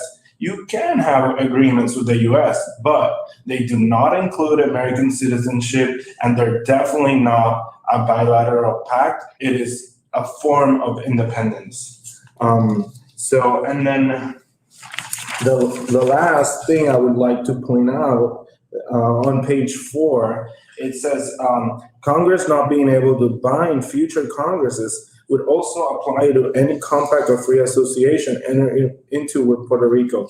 So that is really important, because with the opposition's bill is trying to portray on forcing future Congress to act on this status convention that they're trying to create. And that is something that is not allowed by the Constitution. You cannot force future Congress to act on things that were legislated on the past. So I would say those 3 important facts are super important about the DOJ recent opinion. And as a delegation, we have a responsibility to send out that message on these meetings that we're visiting, in my case, at the U.S. House of Representatives. Okay. So just to switch to Spanish so our listeners could understand, ¿usted está de acuerdo que continuamente el Departamento de Justicia y la Corte Suprema indican que el Estado Libre Asociado, que es el nombre que se le da al territorio, su poder emana del Congreso? Por lo tanto, depende, a lo último es la autoridad o la soberanía viene del Congreso. Eso es lo que usted está queriendo decir cuando lee esa opinión. Correcto, lo que el Departamento de Justicia dijo en su opinión más reciente es que las 3 alternativas son la estadidad, la independencia o el estatus territorial actual. Y el estatus territorial actual lo ha rechazado el pueblo de Puerto Rico en múltiples ocasiones, y también lo que dice es que Puerto Rico es una posesión de los Estados Unidos, y por ende el Congreso de los Estados Unidos es quien tiene el utmost responsibility, la responsabilidad y la decisión final de cómo disponer del territorio de Puerto Rico, o sea, de la posesión. Es un lenguaje incómodo, y precisamente esa es la lucha que nosotros, las personas que estamos a favor de la descolonización de Puerto Rico, hemos empujado, y por eso es que estamos aquí. En mi caso, yo estoy pushing for statehood porque creo que Puerto Rico tiene todas las herramientas y las cualidades para integrarse de manera completa a la nación americana, con los deberes y con las responsabilidades que eso conlleva. Good, muy bien. So switching back to English, we're going to go with a question for Delegate Torres. With the current makeup of Congress, do you see the Puerto Rico Admission Act, sponsored by Representative Darren Soto of Florida, having enough bipartisan support to pass the House and the Senate? Well, there is a mantra I always repeat. la justicia no se espera, la justicia se lucha, ¿verdad? You don't wait for justice to come, you go out and fight for it. Así que, with that in mind, I think we should take it step by step. At this time, our efforts should be focused on the House of Representatives, on Natural Resources Committee, and on its members. We must ensure that that Statehood Admission Act HR 1522 is favored there first. I say this in the context of the little time we have. The goal is to get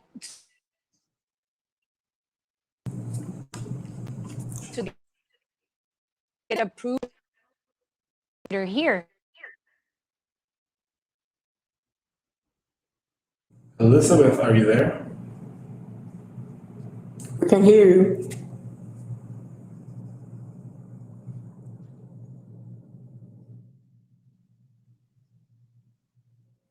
See, we lost her again. Delegate Melendez, do you want to add on that question? Do you think that this, with the current composition of Congress, do you think that HR 1522 has a better chance of passing Congress?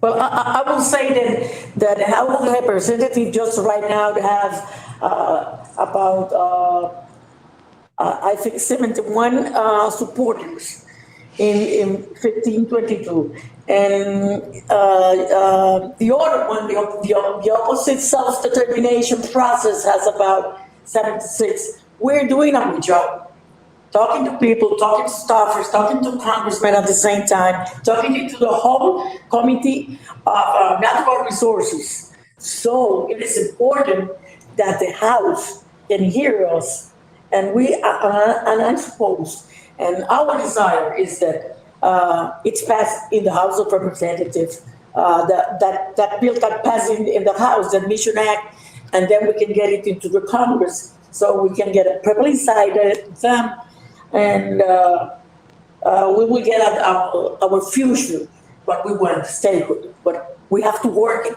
We have a responsibility, and we must do it. Going back, now we have Delegate Torres. I want to hear her answer. Yes. Yes, as I was pointing out, we must consider the congressional elections, because we can have a great impact on the makeup of Congress. Having said that, as a delegation, we must and will consider those realities and work around them. But in my view, civil activism is key, as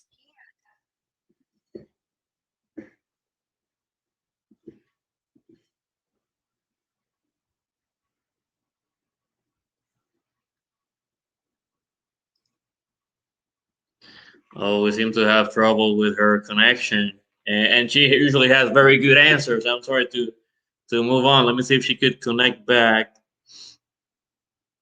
Let me tell you this. We need people from every state, Puerto Ricanos that are from every state, if they can come here and ask for appointments before, by virtual aids at the same time, because now, because of the TAWI, there are people that cannot see us, so they have the appointment by virtual devices. So by virtual devices, we can get them, but we need every organization. We need every people from every state.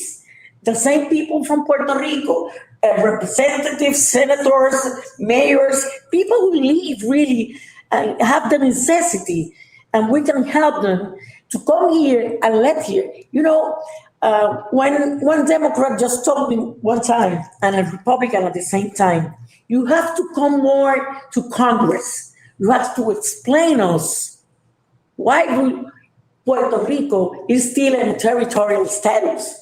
Because there were people who didn't know that we were American citizens. How that? We are in 2021.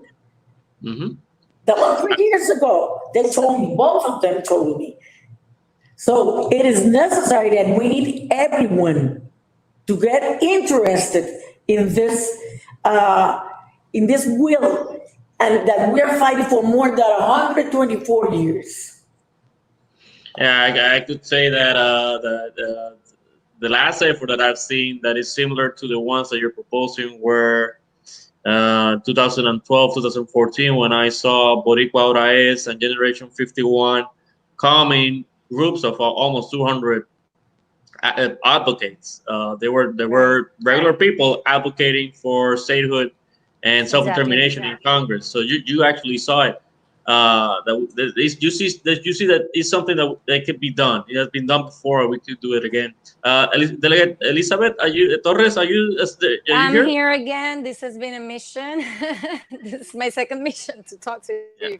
Well, as I've said many times before, without social activism, without the pressure of the people on the streets, without media attention, our goal can become a myth. Let me tell you, it is an effort that must be promoted and done from all possible scenarios, using all the resources and strategies at our disposal. For doing so, we need hands, we need minds, we need time, we need the will. So there are 5 million Puerto Ricans in the States and more than 3 in the island. We must contact our people. We must organize ourselves. We must act now. It is time. We have the truth on our side. We have a clear mandate. We have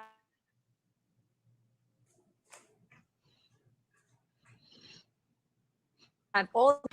It is the culmination of an unfinished business that cannot wait any longer. And we need to understand that. We lost that connection.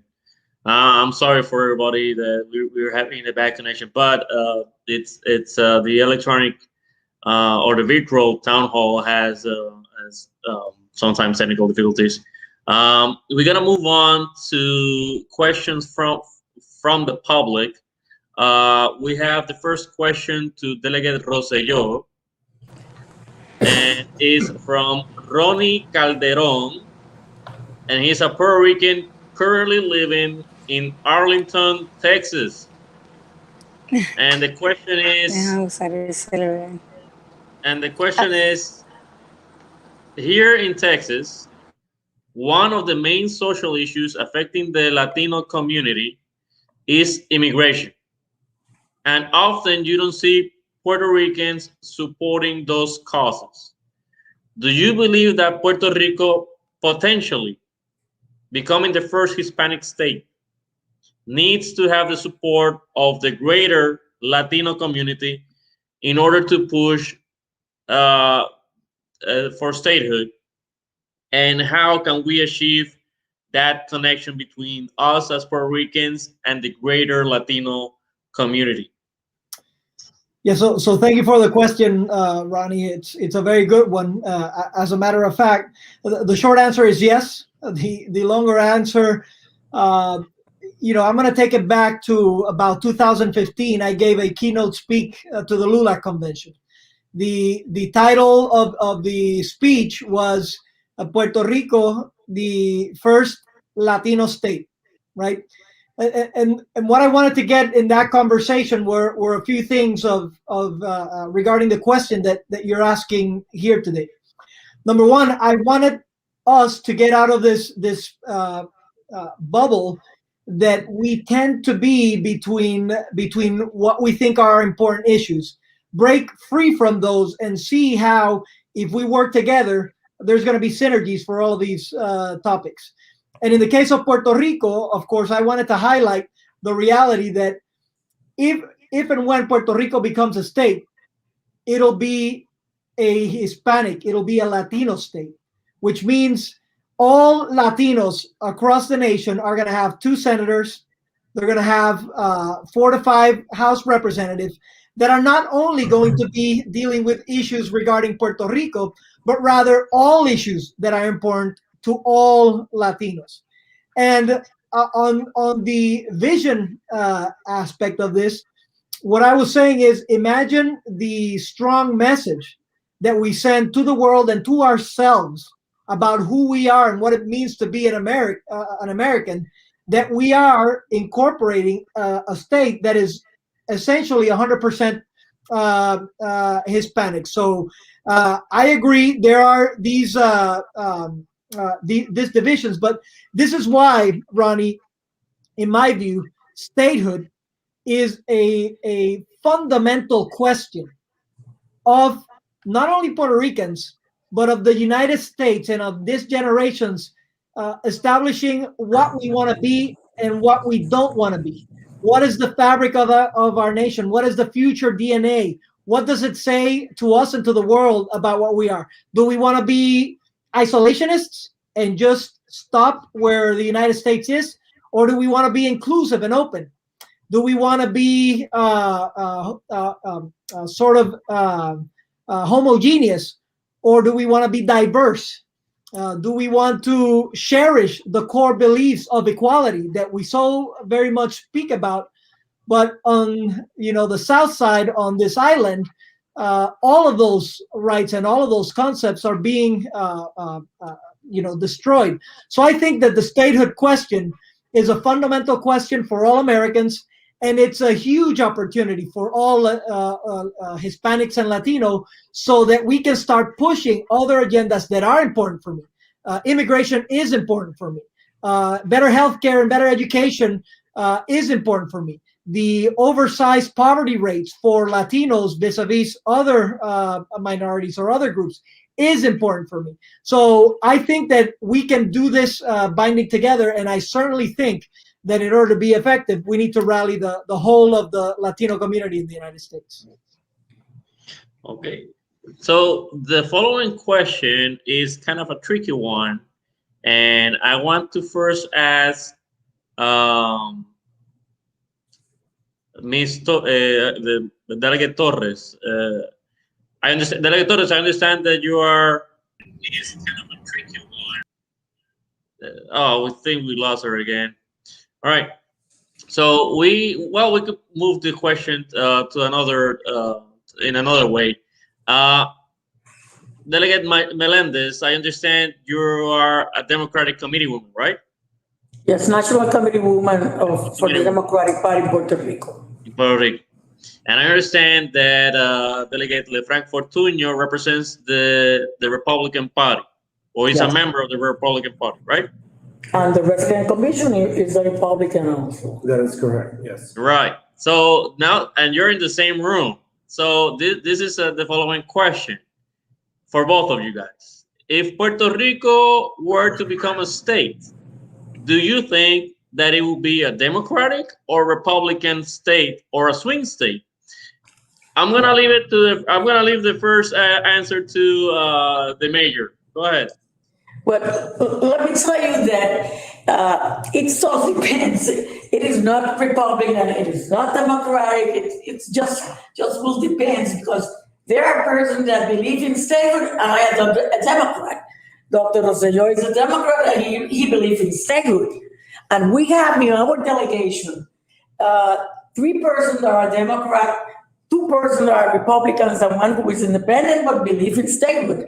So it doesn't mean that the people will vote for a Democrat state or a Republican state. No, people in Puerto Rico will like better living. They will like a better life, and at the same time, the same benefits, the same responsibility, equality than the states. So it is not, we don't fight for that in Puerto Rico if they are Democrat or Republican. And even though Dr. Rosselló is a Democrat, I am a Democrat, and you see Fortuño is a Republican and the resident commissioner is a Republican, we believe in statehood. So it is not the issue. It's local policy in Puerto Rico is another thing. We fight for other things. We don't believe in free association for Puerto Rico. This is independent for me. Free association is independence, and at the same time, República Asociada, Libre Asociación, todas son independencia. We believe in statehood, even though I am a Democrat. The same question, before going to Mr. Lefranc, the same question to an independent, which is the only independent in the delegation. I want to hear her opinion. Delegate Torres, do you think that Puerto Rico, if it's granted statehood, would it be Republican state or a Democrat state or a swing state? People No, should no, consider my it. opinion, I think They have to go there. They have to go there to Puerto Rico to fight for Democrats or Republicans if they want us to be state first. Oh, we keep losing that connection. We're gonna move to Mr. LaFranc, who is representing the Republican Party in this virtual town hall. Go ahead. What do you think? Puerto Rico is gonna be a Republican state? So we just have to look at the past elections and how Puerto Rico has historically voted. We have, like Delegate Melendez was mentioning, we have had governors that are Democrat, like Ricardo Rosselló, current governor Pierluisi. We have had Luis Fortuño, which is a Republican, as a governor. Our resident commissioner right now, she's a Republican. She's in for her second term in Puerto Rico, but she's going to be 4 terms in Congress. And we have people all over in different levels of representation. Back in the city council in Guaynabo, we had a majority of members were Republican. We have people in the state house like Jose Aponte, who's a Republican as well. And we just have to look across the board. Outside of the metro area, we have the east side of the island, which is conservative, very conservative in their stating, and we see that when we visit the different areas in Puerto Rico. So I think Puerto Rico is a battleground state. It could be purple, how they say it, depending on where do you stand on the issues. But what the important thing is that for the current thing that we're doing, we cannot be divided. We cannot be divided as Republicans, independents, or Democrats. We need to be united as pro-statehood supporters, because if we are divided, then when we face here in Congress people that are against statehood and in favor of La Colonia, well, then we're not going to achieve anything. We need to be united, and this is and this delegation is a reflection of it. We have 3 members that are identifying themselves as Democrat, and then we have 2 Republicans and 1 independent. I think that is a reflection of how Puerto Rico is within. I don't know if Governor Rosselló has something else to add, but at least that's how I see it. Go ahead, Governor. Okay, well, let me just say 3 things. Number 1, historically, Puerto Rico, I think, behaves as a battleground state. My analysis, and based on polls that I've seen, in the 90s, Puerto Rico would have voted for Clinton. In the 2000s, Puerto Rico would have voted for George W. Bush. That's just numerical data that we have there.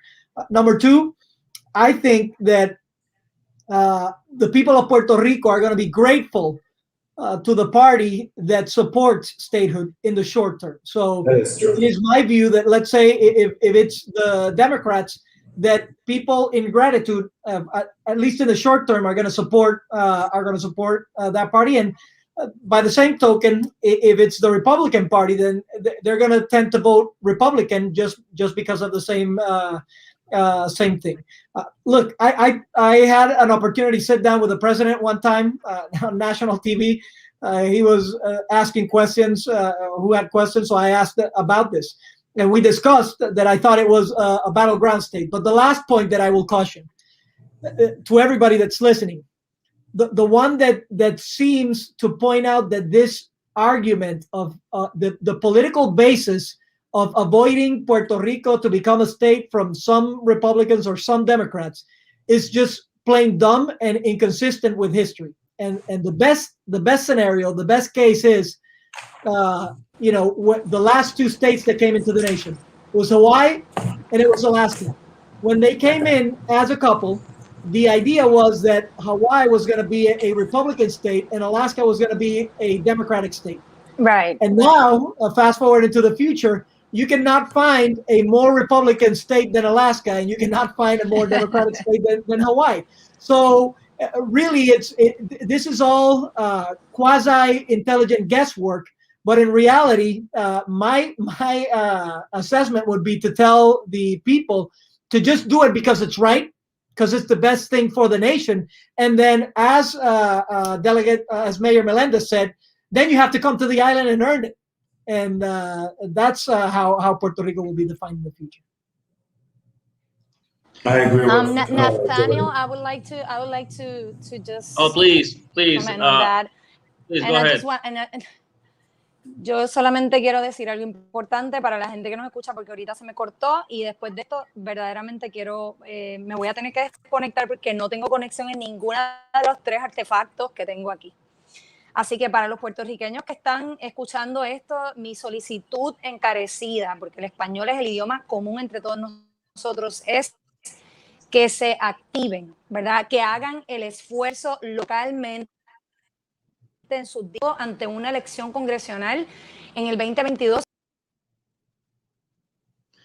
We keep losing her. My apologies to Delegate Torres. It seems that we have some technical issues. I know that she wanted to really participate on that question. Another thing that I want to add, the Democratic Party in Puerto Rico, the local chapter, is supporting statehood. The local Republican Party in Puerto Rico is also supporting statehood. Elected members like Governor Pierluisi, Democrat, is supporting statehood, and also a former Republican governor like Fortuño is supporting statehood. So we have common support from both national parties at the local level and at the national level. So this is not a partisan issue. Sometimes it looks like that in Congress, but it's really a civil rights issue. And at least from the local perspective of the local national parties, Republican and Democrats, it has been shown that it has ample support from the local leadership. Okay, Delegate Torres, I can see you right now. Me voy a despedir, de verdad, a todos los puertorriqueños que se activen, los quiero mucho y bueno, me pueden seguir en mis redes sociales de Elizabeth Torres Congreso, la página de la premisa inarticulada. Gracias por la oportunidad, un abrazo a los delegados y de nuevo siempre a sus órdenes. A ver si en otro momento y every citizen must pressure their congressional candidates to take a clear public position on this matter and to commit themselves to this cause. Así que yo espero, ¿verdad?, que el mensaje haya llegado. Gracias por todo. Nos vemos pronto. Before you go, because it seems that your connection is holding up. Crazy. Yeah, I don't want to lose you because I want to give you equal time to push your message. Okay. I don't know if okay, let's see if it's stable enough. Do you think we were answering the question if Puerto Rico is going to be Republican or Democrat? A history teacher, what do you think? Well, I think that this initially can be a Democratic state, but eventually it's going to be a Republican state. That's what I think. Here in the island, most of us are conservatives. So I think that is inclined in that direction, but it's not an easy conclusion to make. So let's see. Okay. All right. I don't know if you have if you want to stay for closing arguments, because I think that your connection is holding up. So if you want to stay with us. This is crazy. Minutes. All right. So we're going to go for closing arguments for the sake of time. I think I'm running a little bit short here. The first, I want to give a minute to each of you. So closing arguments. Please, someone to start. Okay, closing arguments for Delegate Torres. Go ahead. Okay, we must make visible the vile hypocrisy of a great nation that professes equality, liberty, and justice for all, while excluding us from the postulates of a democracy we defend with our blood, and while keeping us subjected to a detrimental, discriminatory political condition that affects every part of our lives, that will allow us.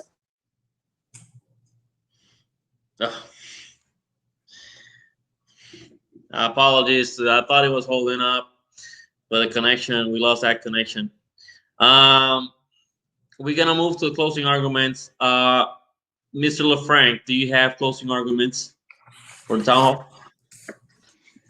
I just want to thank you guys for giving us the opportunity to discuss issues regarding the status for Puerto Rico with people from Florida and across the nation and in Puerto Rico. This type of forum, like I mentioned earlier, is super important as the education process is key in the States and in Puerto Rico to advance the statehood, proposal. So I just want to say, just look at the numbers. In Puerto Rico, we have a high poverty rate. We have high unemployment right now. Our salaries are lower than the average compared to other states. And when you look at places like Hawaii, when they became a state, how they were doing and how they are doing now when they were incorporated as a state of the union, you see the difference. So the numbers speak for themselves. I truly believe that statehood is the best alternative for Puerto Rico to fulfill itself and progress and economic development. We have to be true to ourselves and know that Puerto Rico at the moment doesn't have the resources to become an independent nation. And why would I be an independent nation when I could fulfill our independence through being a state of the nation? Because all the states are sovereign and they have their authority. Right now, as a colony and a territory, we don't even have that. We are American citizens. It was granted through Congress. It is not something that we're born with. So Congress can just take it away whenever they want. So I think we should reflect on that. We should continue our campaign for education. We should continue our efforts here in the nation's capital. And we have a good panorama right now, and I see a good opportunity to get that HR 1522, the Admissions Act, passed in the committee and then pushed through a final vote in the House. And that's what we were elected for. This is a huge milestone, having our first elected congressional delegation. I think all of the members here agree with me. And we look forward to working together with organizations such as NAPREC, and we'll see the progress. You guys will see it. And as I mentioned, always, we're open to suggestions and receiving ideas. Because that's what we're for. We need to work together as all statehood supporters, the 5 million Puerto Ricans living on the state side, and then the 3.2 living on the islands who are suffering the consequences of being unequally treated. So again, thank you all for the opportunity, and we'll see each other many more through the upcoming years. Delegate, thank you for that closing remarks. Delegate Melendez, can you please add to those remarks? Yes, first of all, I would like to giving you all the thanks for having our delegation, part of the delegation, because I know Zoraida wasn't here, but all the delegates are here because we are claiming at the same time for statehood, equal rights, equality, at the same time, responsibilities, the same responsibility every American citizen has been made. And I have to congratulate your organization, NAPREC, because it's important, your leadership in this determination. And at the same time, we have been demanding for many years, I said 124 years, to be not a colony, to have our own state from part of the United States. So people have to understand that every one of us are professionals, we have many other responsibilities, but we want to educate, we have to maintain education.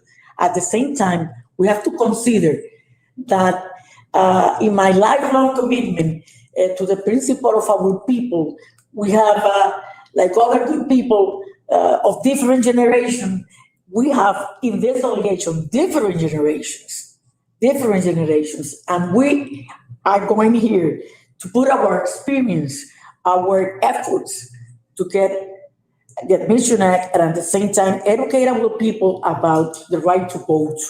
It is important for us. Please believe, don't criticize. It is not the virtual aids are not needed resources. It's not for criticizing of people. It's for the better things to tell us what we have to do for you. What can you help us?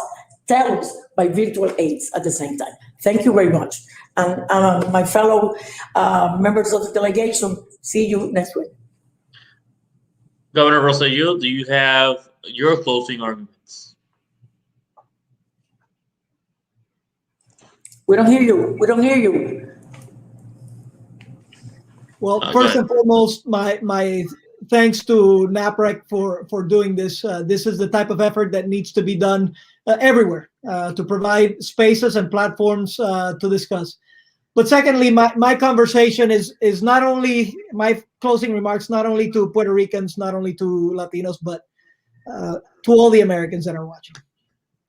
Imagine in the 21st century living in the greatest democracy in the world, yet knowing that there are 3 million US citizens that don't have equal rights. That's true.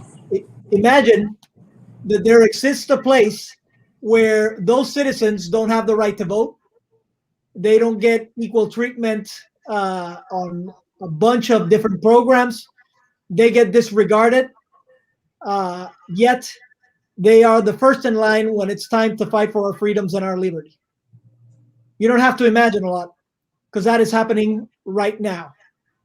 And that is in the past, but that should illustrate what we should do in the future. And the question I pose to you is, what America do you want to live in? Do you want to live in an America where the true ideals of democracy exist, or where we can just take somebody on the basis of geography and race and say that they are less and take away their rights? Do we want to live in an America that it's more akin to what's happening everywhere else in the world, and it's more connected, more open, more diverse? Or do we want to revert to the fears of closing down and isolationism? Do we want to live in an America that truly stands by the concept of equality, or one that recognizes that there are people that right now can't vote and that are right now live in a state of powerlessness? The actions that we take now are going to determine the Puerto Rico, but more than that, the America and the world that we live in. I ask you to stand up for statehood. I ask you to rise up for equality. Good night. And God bless. Well, if I may add, I just want to point out 3 things that happened in 2020 that are so important for people to know that they were granted in Puerto Rico because we're American citizens and because of our relationship as a territory. But if we were a state, it would be even better, and we wouldn't have to really push back for them to include us. 3 things that if we were independent, we wouldn't even possibly have.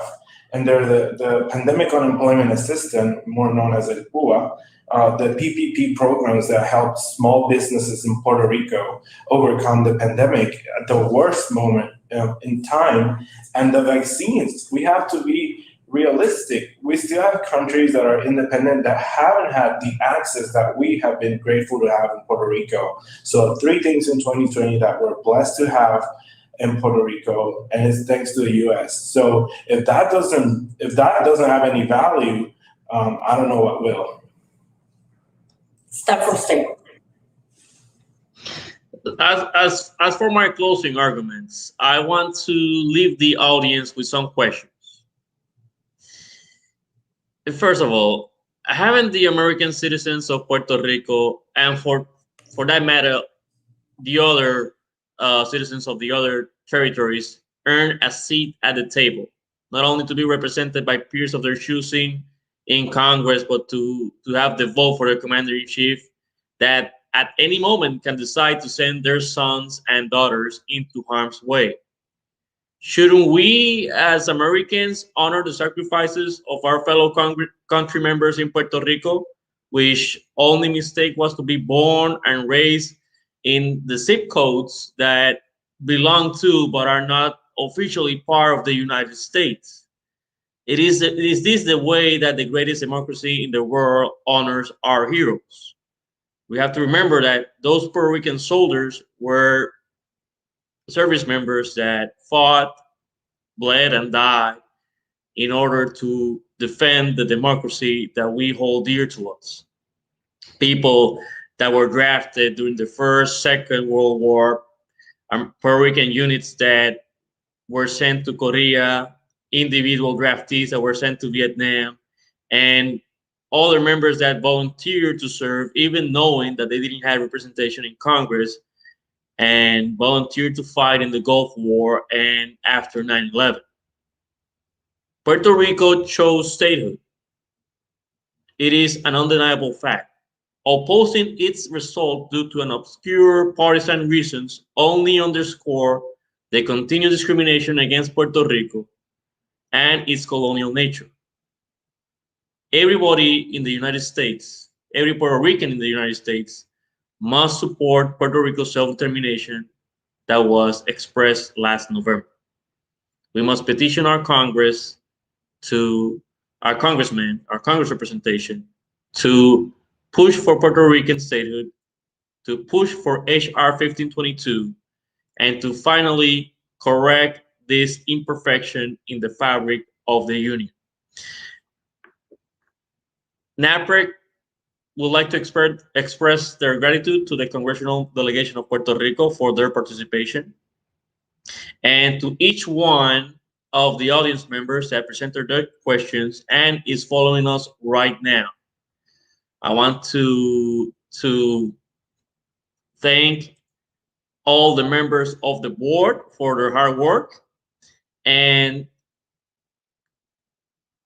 to express my wishes that everybody should keep working on this issue. Thank you. Thank you for. Thank you, thank you, thank you, thank you. All right. Have a good night. That ends this broadcast, and have a good evening.